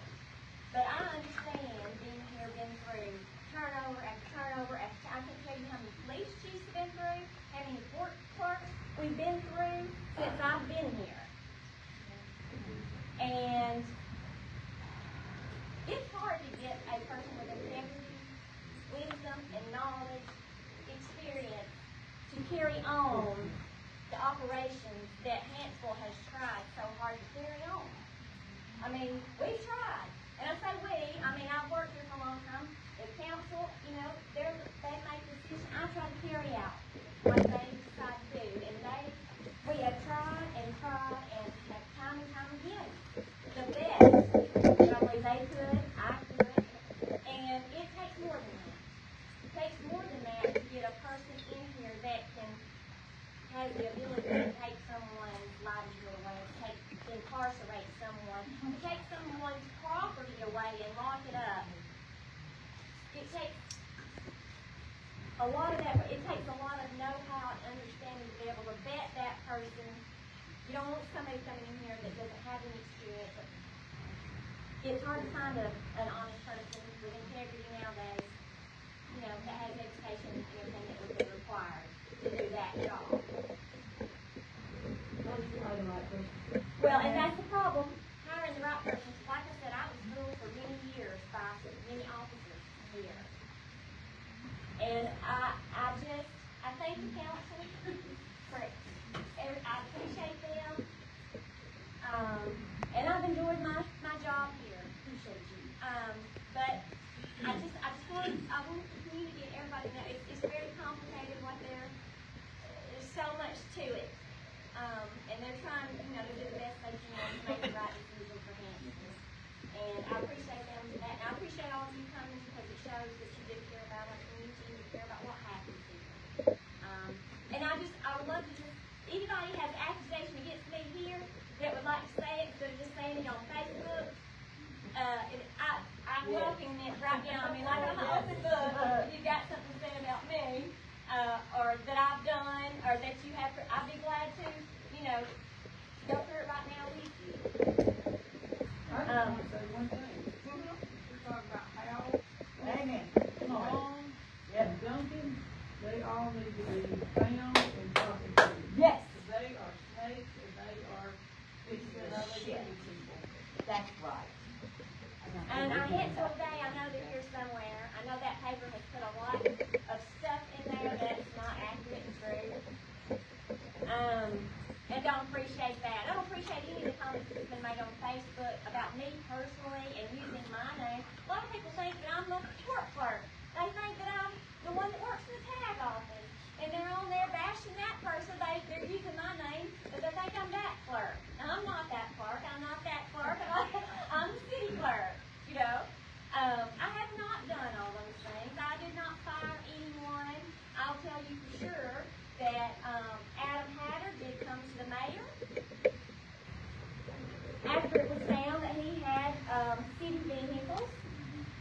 new ones.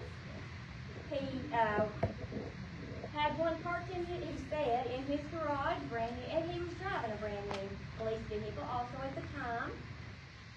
We had an ATV, brand new one, and a trailer come up missing. A month, 6 weeks after he left, he had had it the whole time on his property. Never hit the city grounds here after it was purchased. He, after all that was, he requested, asked Mayor Sawyer, would he let him retire? Nothing was ever said that he's going to be fired or anything, but he knew, we knew these things. Mayor Sawyer said, yes, I'll let you retire. Josh Howell, the next day, came in and submitted his resignation. Yes. I did not fire them. I don't have authority to fire anyone. And I'm not the reason everybody is leaving Hanceville. A lot of the reason is because they've done things that are not legal. So, you know, I guess I'm tired of being quiet. So anyway, I appreciate it, but I really would appreciate you get things on Facebook about me that aren't true. Thank you for your time.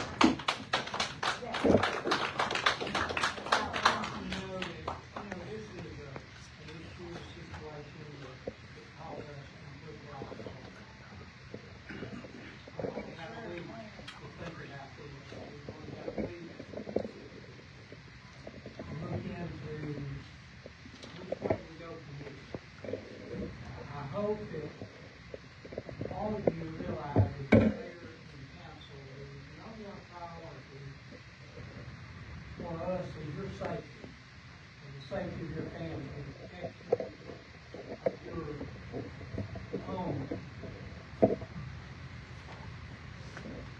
And we have allowed a lot of latitude here tonight. We've gotten away, we threw the 3 minute thing out the window. Because we're concerned about how you feel. We want to hear what you have to say. And we realize the seriousness of it. And we realize that it's not something that we have an answer to that we can try to fix overnight. And this is something that